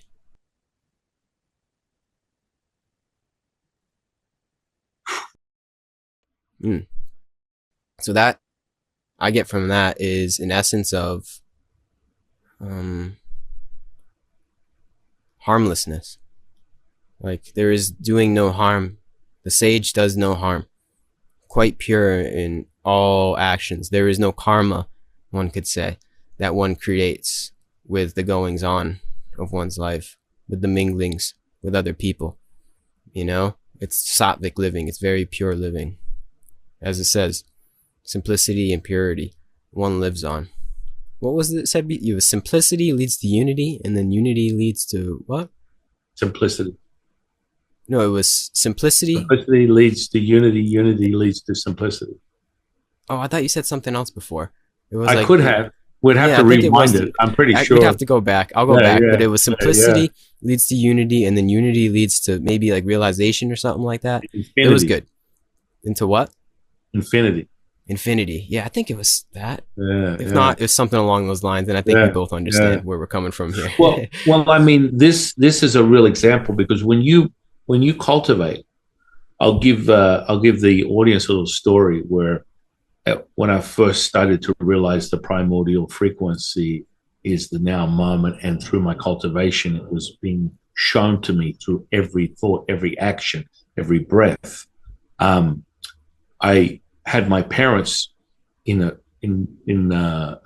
car I was driving, and I pulled up to go out into a takeout joint and pick up some food that we had ordered. And so it was in a more questionable neighborhood. So when we parked, the street wasn't lit that well. I had to walk a couple of stores down the street to get to this restaurant that I ordered some food, and they were just sitting in the car. I left the car unlocked, right? They were just sitting in the back. And to anyone else that was roaming around the neighborhood, they wouldn't see anyone in the car, right? So while I'm away picking up the groceries, someone turns up to the car, because I had tinted windows you couldn't see in the car. And my parents are sitting in the back, and this person's circling around the car, and they're attempting to start opening the doors. And they want to get inside the car. They're like, let me see what's in there, because it wasn't a great neighborhood. And they would keep attempting to open the door. My parents were petrified. They could see this person, and this person was like, I'm trying to get in. I want to break in and take whatever it is. Now, through that, they went through all four doors. None of them were open. They were just petrified, scared to death. This person was attempting to break into the car. I returned. This person disappeared. I walked up and I opened the door. The door opened immediately. It wasn't locked. Now, this is said evidence of when you tie the knot, it's never undone. It returns to that permanency. When you understand that you have the ability to access the now moment, and it's realized as the primordial mother, the evidence will be evident in your very action, your very breath, your very thought. And so perfection reveals itself. The change was nothing more than my frequency meeting the car's frequency, as opposed to the lower frequency of said ominous, darker force frequency, attempting to alter that and it was not meeting the resonance of the primordial mother. So once tied, it cannot be undone directly from the source. So whenever any of my actions take place, I lay down the magic of perfection, and other people will be altered by their said currency. Yeah. If they are humanistic, are they expressing through emotions only? This is the very limitation that you will experience. Yeah. So this is like a deeper sort of like lesson within magic, but once tied, it cannot be undone. It's a permanence within that unified state. And that's why they experienced what they did. And they couldn't believe it. They're like, well, did you lock the doors? I'm like, no, the doors were not locked. And this reveals perfection. Yeah. That's some Jedi mind tricks right there. I got the idea of consecration. In some way, we can consecrate our frequency to other objects, right? And I don't know if you want to look at it like that. That might be a rather dogmatic way of seeing it, rather esoteric way of seeing it. But it seems along those lines, like just from your frequency, you consecrated the car and your parents with this harmlessness, and that created this sort of force field that protected them in that essence of harmlessness and purity. So that's quite powerful in that way. And you also remained harmless toward the thief, because if there was no said consecration, if this was like, say, a classical thief breaking in and you didn't have any of this knowing, you might have to got physical and cause harm to the thief. So it was like a win-win situation for the thief and your parents. Like nobody had to get harmed in that way with the power of the Tao. So it's very magical in that manner, because most people say you got to like self-defense and you got to defend yourself. But I think in that way, the best way of defense was a sort of passiveness. It wasn't submission. It was just like passiveness through a non-cooperation of the consecrated objects, of the consecrated car that transcends the physical doings, that transcends any kind of physical harm that you could have caused to the thief, or that the thief could have caused to your parents or yourself. So yeah, right there, that's proof in the pudding. And that's very powerful. If that is true, which I do believe it is true, that the car somehow, some way was locked for the thief, that is truly magic. And that is the power of the force right there. Well, it's operating in all frequencies at once, which is part of the Taoist alchemy. Mm-hmm. So if I was to elaborate on that story, and I mean, I've been doing this 30 years consciously, but once you resonate, oh, yes, it will be yours, or yes, it will. But your evidence will be the servitude and selflessness. You will not be looking to mastermind someone or commandeer their attention or manipulate them. There's just no evidence of that. That's part of the knowing that you need to be where you are, is the selflessness. If you acquire energy potential and then you're stuck in this need to have dominion over someone, this is the said evidence of your deficiency, and you need to continue to cultivate and expand from that state. So when you show the frequency, for example, and one last quick story was driving in the car with my kids, and this happened just recently. My wife and my kids. I have 6 kids. I have a wife. We're driving the car. I was 10 miles over the speed limit. And remember why these things take place in the power of the magic, and then we'll reference that again after this story so the audience gets an idea. The purpose of your accessing this frequential knowing is for raising the harmony of humanity and returning to empathy, right? When people understand the simplicity of that, all things become known. As you know, when you know nothing, you know everything.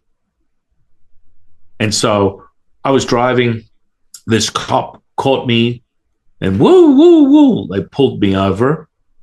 And this is the part where you can be distracted by thinking your personality is the frequency. The personality is a facet of your human experience. To erase that would be a mistake.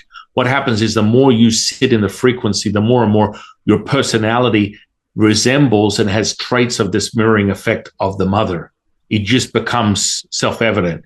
You don't have to fight it. You don't have to control it. You don't have to virtue signal.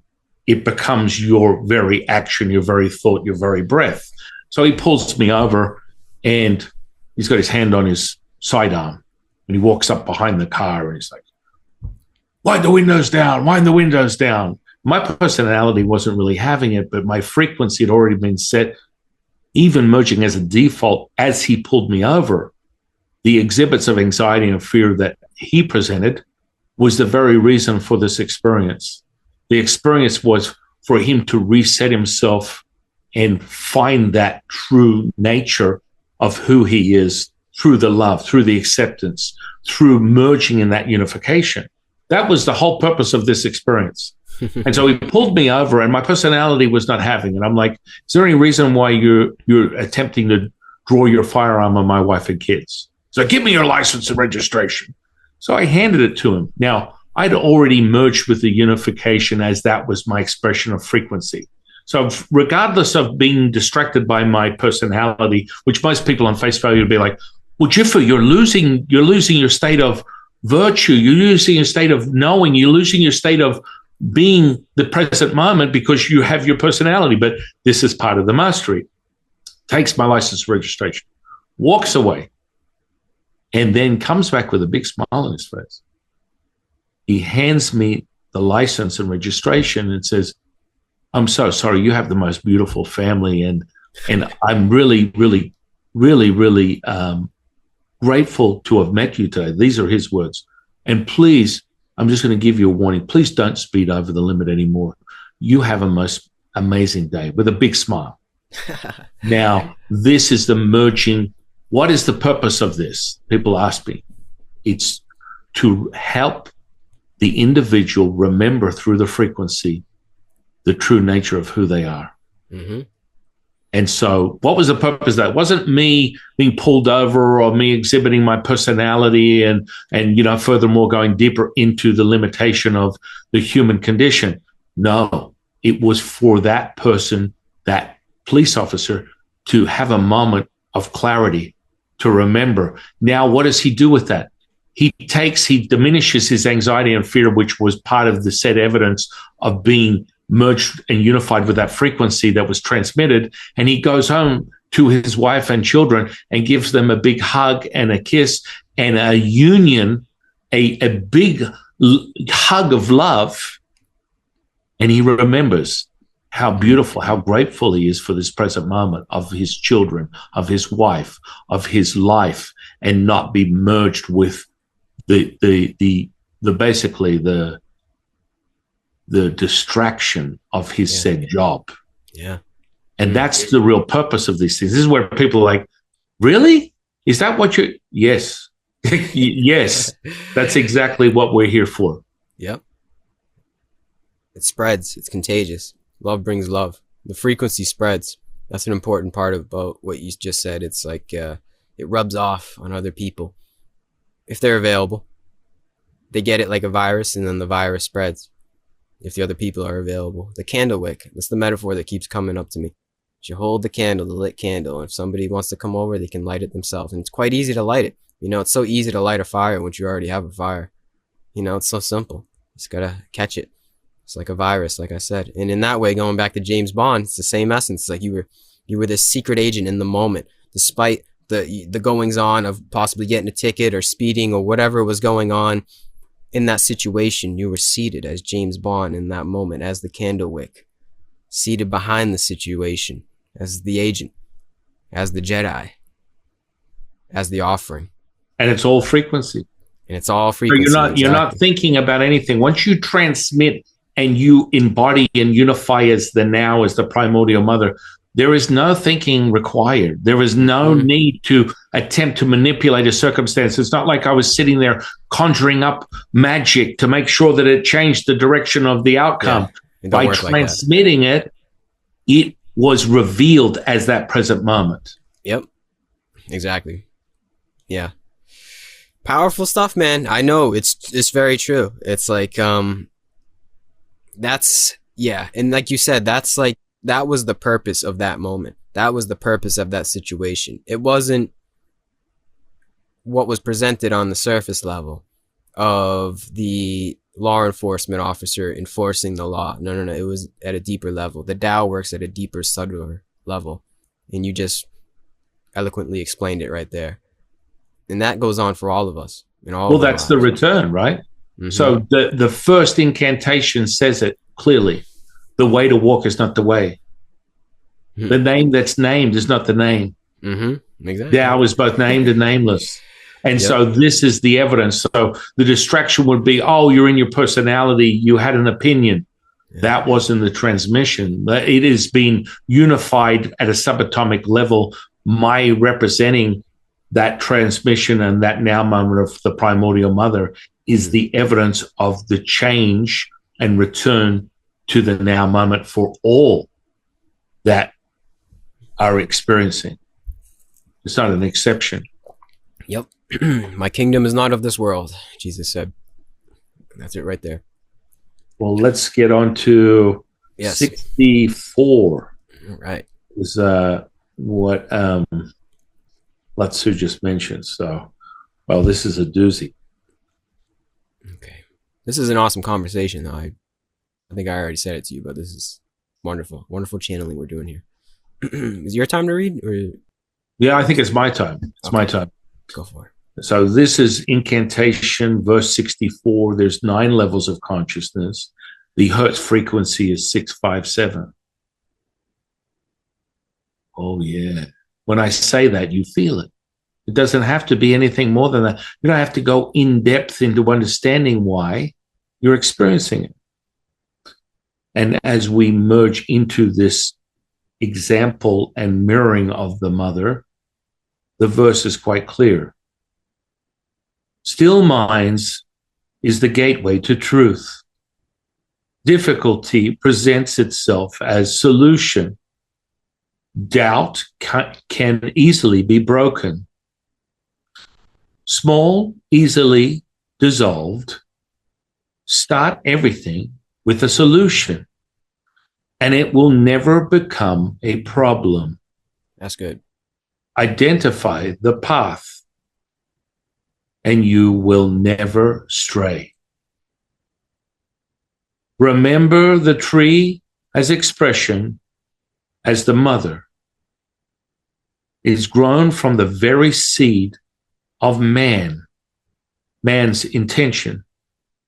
The strength of any foundation starts with a brick of desire and knowing of truth, a seamless acceptance of all things. The miles walked as your journey start with a first step.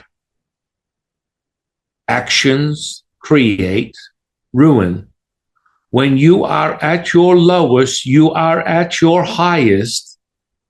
Your very limits create your demise. Lose sight of the mother, and you lose sight of yourself. Success is embodied within patience. Enter the pulse of the mother. It will guide you never to be a place of failure. The sage knows not of desire, teaches what cannot be taught, has no value for things held by a few, only what is held by all. The treasure within, his gift brings everyone back to their treasure, reunifies them with their truth that they have forgotten. He does all this with effortless action. Yep. Well, that's a big one. Yeah. But it continues to represent itself over and over again, reiterating the message. Teaches what cannot be taught. That's good. Also, what was the line in the beginning? It was, oh, start everything with a solution and it will never become a problem. That's wonderful. Yeah. And that is the essence of what we speak on, this effortless action. If you start with the solution, it will never become a problem in the first place. Yeah. That's good. There's so many different ways. Well, I mean, the simplicity of it is quite simple. And Lao Tzu reminds me every day, when you don't make it about yourself, all things return to the mother. Yep. I think that's the essence really of all belief systems in their purity, in their highest of high truth, is when you don't make it about yourself. You surrender and submit to some kind of higher force that goes beyond the ego. Again, simple in that regard. Many different ways to explain it, but I think it's the same treasure that is spoken of. Just don't make it about yourself, man. It's not about you and your accolades and what you can get from anything. It's about nothing, actually. And that is it, man. Get out of your own way. And when you get out of your own way, the way will be revealed. Yeah. It's funny, we read these different verses and it's all saying the same thing, man. It's all the same message, just in different ways, different poetry, different meter, but it's all the same idea. And that's the idea, or that's the message or theme that I try to bring to all my conversations, is that the truth is one and the wise called by many names. And I believe at this point in my life, it all revolves around surrender. Surrender yourself and your ego. Ego is the demise of all of us. Ego and trying to one up people. Competition. It's not about that, man. Get out of your own way. And there's many different ways to explain it. And there's many different belief systems, but I think it all has to do with that. Would you agree that in one way or the other, the way is the way is the way, and the way is to get out of your own way? It's a self-realized state that comes from being empty and full at the same time. Mm-hmm. And you know, as we remember, when you accept you know nothing, you know everything. That's it. Right from the Jade Emperor's teaching, it's quite simple. People tend to accumulate. This is the age of information. They accumulate more information to be distracted instead of finding the wisdom teachings within it all. There is a unification that returns you to that center point, and that exists within all things, which is that Vesika point. Everything merges as one. And when you reveal that and you drop it down upon any wisdom teaching, it's always the same. It returns to the same place. The same treasure. Right? I think you said it's the same mountaintop with many different ways to the top of the mountain, but at the end of the day, it's the same mountain. It's just like ice cream. You like chocolate, I like vanilla. It's still ice cream. Yeah. And it still has the same euphoric effect. It still delivers this blissful merging and wholeness that comes from the taste, the experience. Yeah. Well said.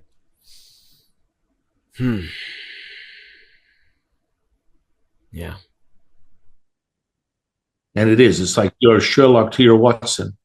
You love the fact that you have these little crumbs. And elementary, my dear Watson, you find another crumb that reveals this self-realized epiphany that all you have, all you need is now. And it all resides within the breath.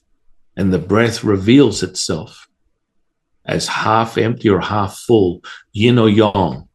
And you merge back to that center point, that Vesika point. The condensing of that, the hardness of the diamond reveals evidence within this material that we call a realm, that we call a dimension. It's frequential, and it will show itself because this is yin and yang. This is the decipher of all things. The nature of reality lies in the center. every place, person, or thing has that center point. Mm-hmm.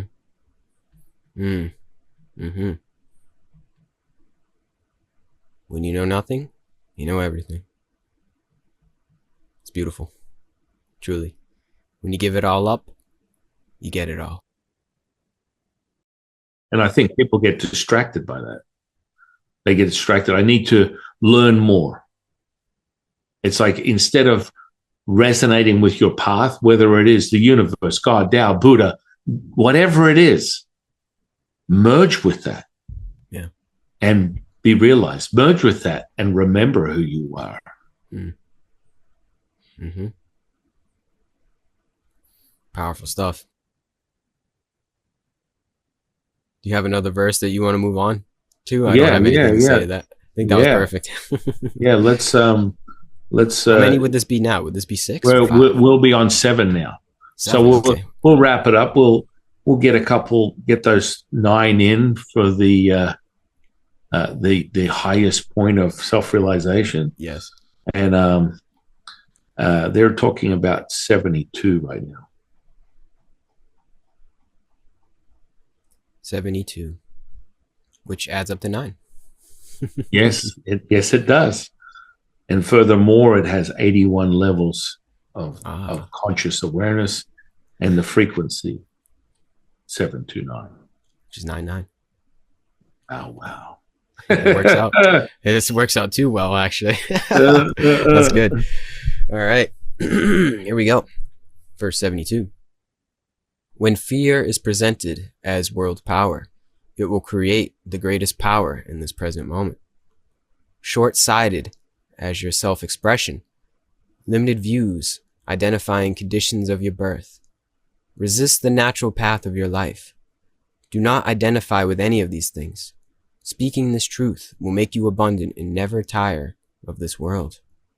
Know yourself, but not as yourself. Love yourself, but not as yourself. Value yourself, but not as yourself. This realization dissolves the very limited identity of self and reveals the seamless view of the universe. Perfect. Yeah, that was what we were speaking about, actually, before we dove into the verse. That's it. Know yourself, but not as yourself. I like to differentiate. It might be rather simple, rather crude, but like the self with a capital S and the self with a lowercase s. I think that's the difference between knowing yourself, but not as yourself. You see? Yeah. Because I mean, the epiphany for any seeker to a knower is the self is the delusion, the dissolving of first person, third person, no person, that you are the now moment. Yeah. That's how you exhibit that. Your expression of that is the Wu way, the effortless action. The resonance will be present in your ability to basically be every thought, feeling, and an emotion, every expression, every action, every breath is of the mother, which is the unification of all things. That is the seamless view. Right? Yes.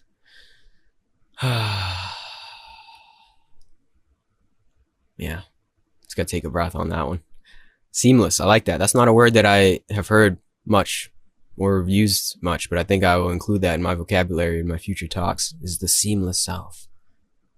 I just like that visualization. There's no seams here, because that's what the lowercase s self, the mind, the ego wants to create, is seams, is separation. There's seams everywhere. There's me, the microphone, the camera, there's you over there, there's my cup, there's my skin, there's the air touching my skin, there's the ears that are hearing this. Like, there's all seams everywhere. There seems to be countless seams. There's another play on words. That's what it seems like, but yet it's just an illusion. It's, if you can see past the seams and see where it all connects, it becomes seamless. And in that seamless essence, that is what we are. That's what we are included in. And that is it right there. The seamless nature of it all. And then that is the eureka moment. That is the aha, the connection to it all, the cosmos, the macrocosm and the microcosm. There is no seams. It is not what it seems. Yeah, that's it right there. I like that. Just that one word for some reason resonated with me. The seamless view of the universe. Yeah. It will make you abundant and never tire of this world. Yes, truly abundant. Truly. Abundance beyond abundance. Abundance way further than the mind could ever conceive. Yeah. Mm. It's just like a metaphor is so powerful as a seed of creation. Mm-hmm. It definition is, beyond possibilities, beyond this state is, in definition, what a metaphor is. Unlimited. Oh, excuse me. Unlimited. Yeah. Yeah. Seamless creation. Yeah. Uh, I get to points in talks like this where it's just like sometimes you just gotta sit in awe, just Yeah. breathe a little bit, you know. Well, there's just so much soup. There's so much energy potential that is present just in our communion right now. It's evident. And that's the most powerful part of this is merging as one, absent of thought, just being now.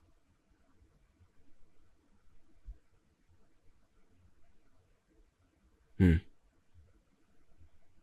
That brings me back to verse 36 that Lao Tzu said that this is the perfect time to hit this. All right. Like, all right, we're all as high as a kite right now, so we can't. Yeah, we're just getting higher. That, only go higher. That Boston song, "It's More Than a Feeling." You bet you believe it. Exactly. And so this verse has 81 levels of consciousness. And also 9 is 405 hertz. And within the magical register, it's this simplistic. Contraction reveals limitation. Weakness exposes strength, is limited. Weight pulls at anything that reaches too high. Limit pulls at life when you fill it with too much stuff. We call this wisdom of obscurity. Gentle outlasts the strong. Obscure outlasts the obvious. The fish that leaves deep water will be caught by the net. A country that exposes their strength will be conquered by their enemy.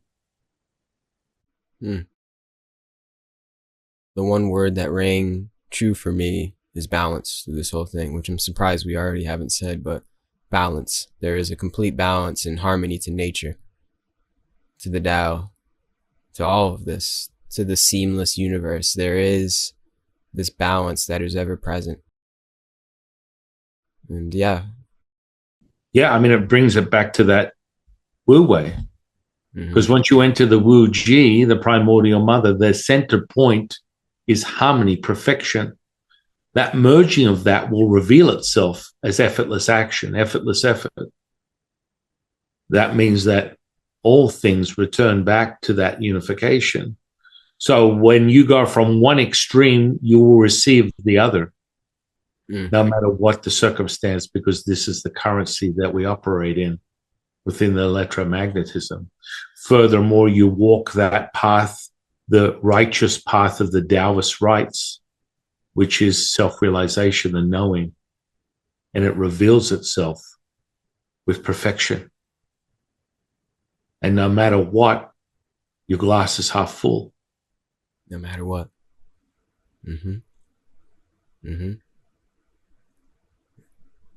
No matter what. The words are ringing true in a sort of etymological sense. No matter what. No matter that the way the matter presents itself, the glass is half full. And you see the perfection of it all. Yeah.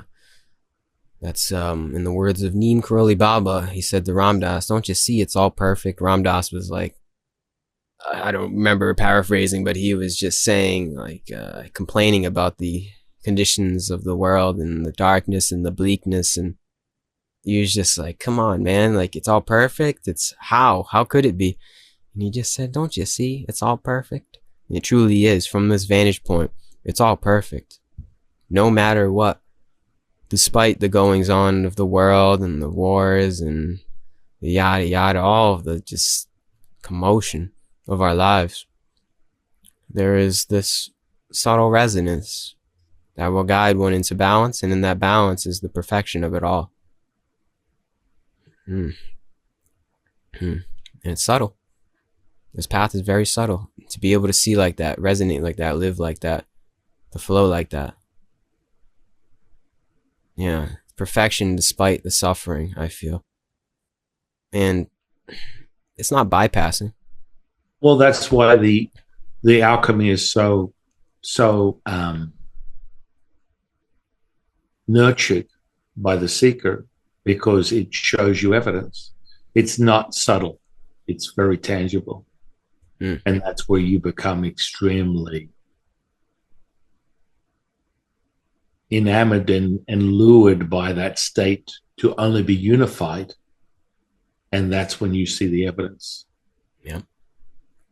Because you'll see it. It will be an expression of your very action, your very thought, your very breath. It starts with inquiry and curiosity, developing hope. From hope becomes the seed of your belief system, and that becomes realized through your knowing. You have to experience it, or it's nothing more than a transitory state that has no permanence. I like that, though. It comes from hope. Yeah. It's a word that a lot of people don't like to throw around, hope. You know, it's kind of like hippie-ish, or a little bit too, what's the word I'm looking for? Idealistic hope. Get that out of here, man. Come on. But yeah, I truly think it comes from hope. Maybe faith. It's another synonymous term. It comes from having a little bit of faith. Not blind faith either. Experiential faith in this whole thing, in yourself, in the process that we're in, to be able to resonate with the perfection of it all. Yeah, I like to say faith, but it's not faith that is prescribed in the dogmatic way. It's a different kind of faith that comes from this. Yeah, I feel it, man. I definitely feel it.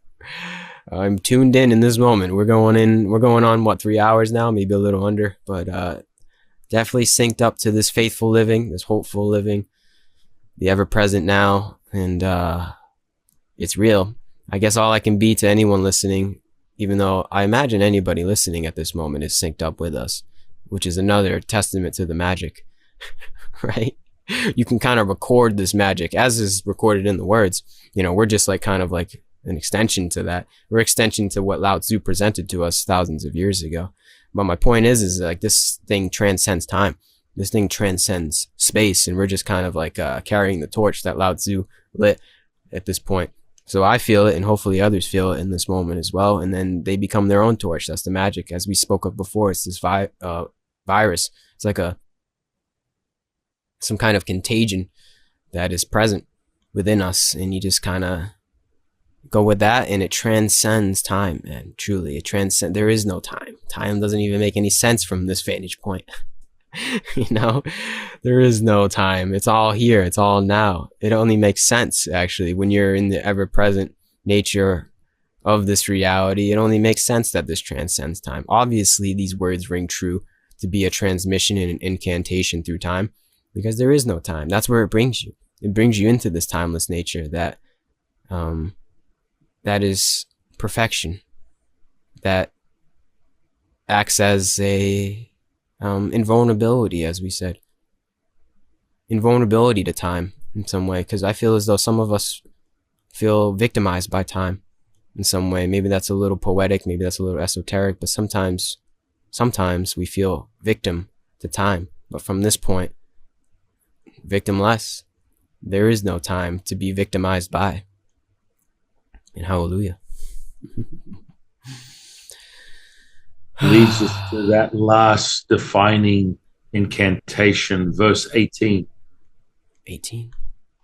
Okay, let's scroll up a little bit here. Wonderful, man. I feel charged, you know. I think after this conversation, I'm going to go out there and carpe diem, you know. Yeah, yeah. I mean, it's so powerful because this is the evidence of the primordial mother. You're abundant, timeless, endless, limitless, infinite. It only recharges you and energizes you as the now moment. You are embodied. There's nothing that is vacuous. Nothing diminishes your state. It expands it. Mm-hmm. That's it. Only expansion. Well, I mean, you could say that it is expansion and contraction, but I feel as though what we're resonating with is the expansion of the contraction, if that makes sense. Right? Yeah. No. Yeah. 100%. My turn to read?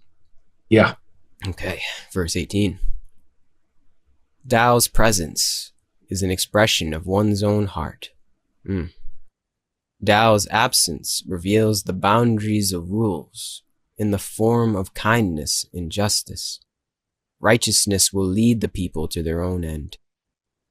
Abandon book learning. Dissolve the rules, creating limits, and the people will have no worries.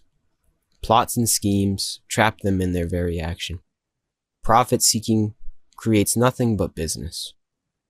These form the identity of this mere world.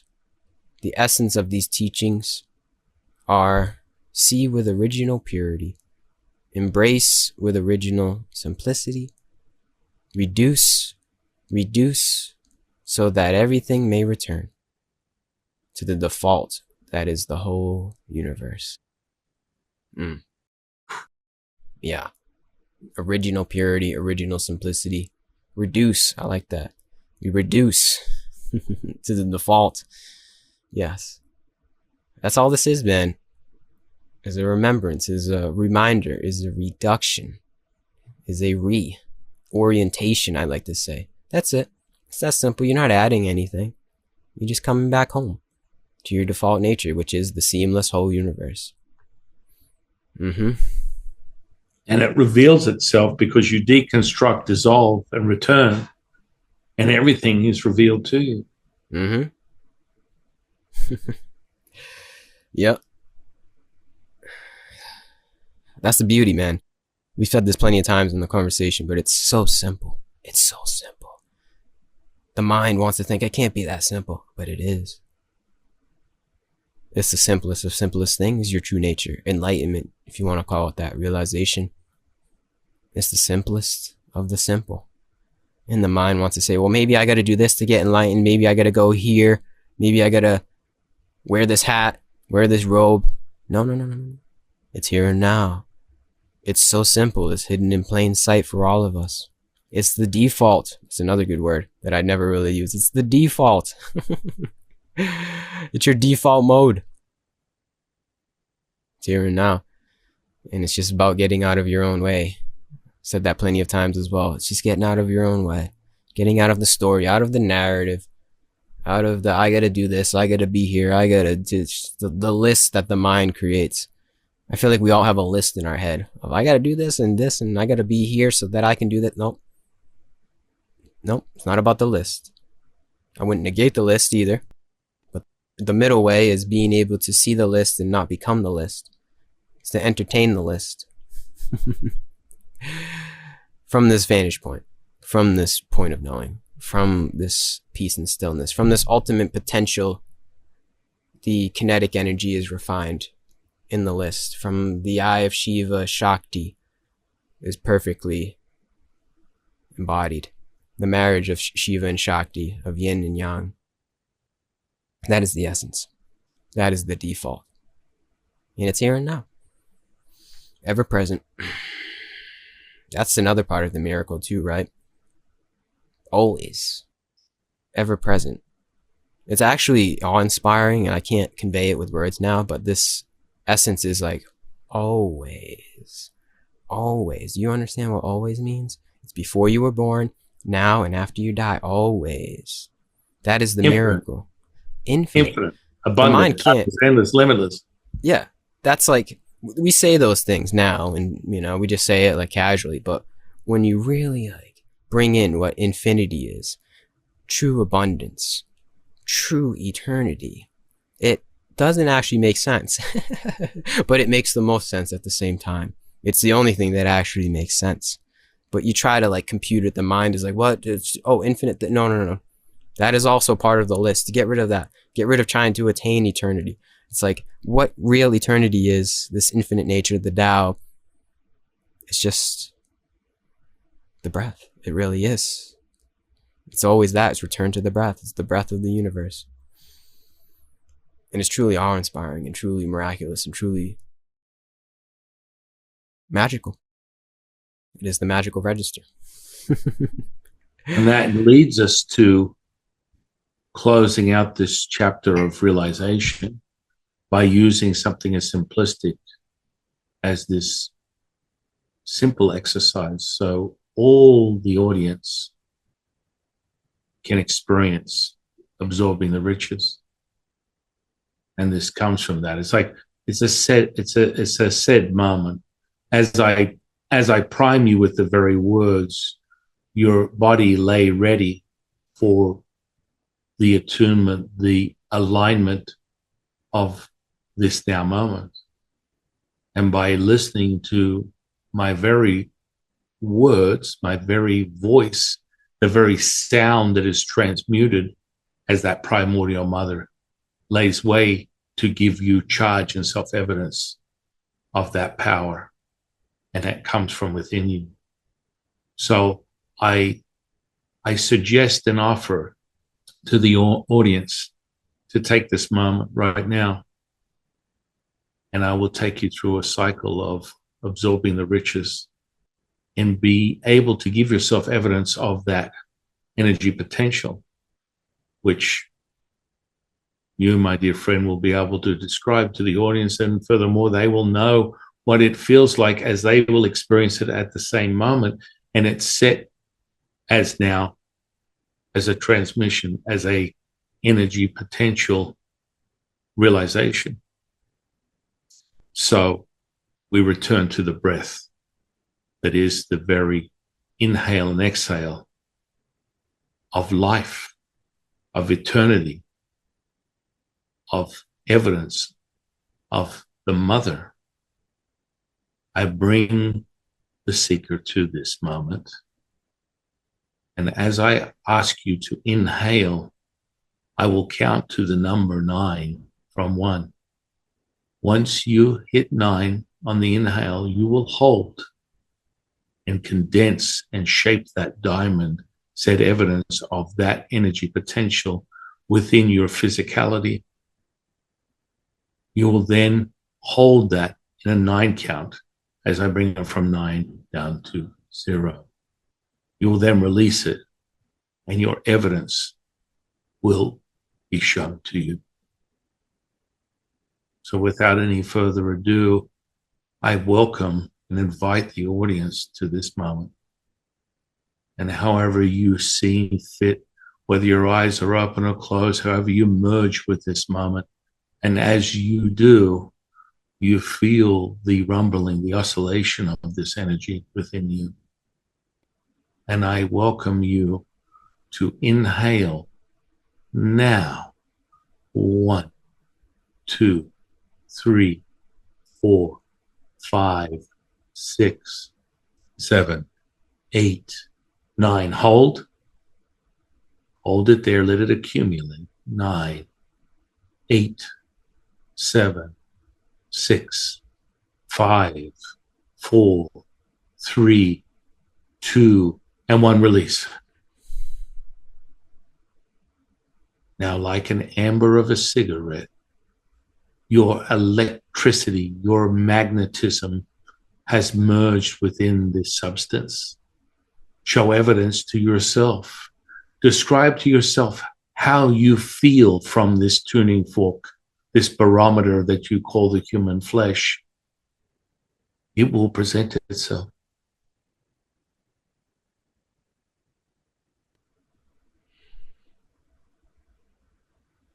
Now, here's a classic one, my dear brother.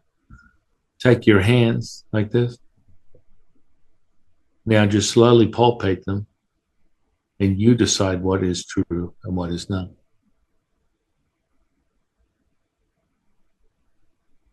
What is that substance that you're experiencing right now? Energy. That's all that came to mind. It's pure energy. Right. Right. And that's it. It seems to be labelless energy. The other thing that came to mind is just love, really. Well, I think that's that's where all energy comes from. beautiful unification. Mm. Hmm. And now, if you bring your mind to the breath as you inhale and exhale, it will have a drag to it. It will have a substance. So when you breathe, you will feel it as a visceral experience that is now attached to this physical body, that you are more in tune with this present moment than ever before.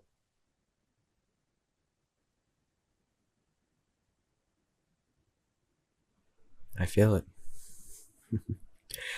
I bow to you, San Qing, for bringing me and the listener to this. Truly, this was a wonderful conversation. You are something else. You are on another level than most people. I already said that, but keep doing your thing, man. Very special in the way that you are able to do this with your words. Very magical. So this is an honor, truly an honor for me to do this with you. That's also what came to mind is doing this is like, I'm in disbelief that I'm even doing this. You know, this whole project of talking to people like you and the fact that we're able to do this through time and space blows my mind.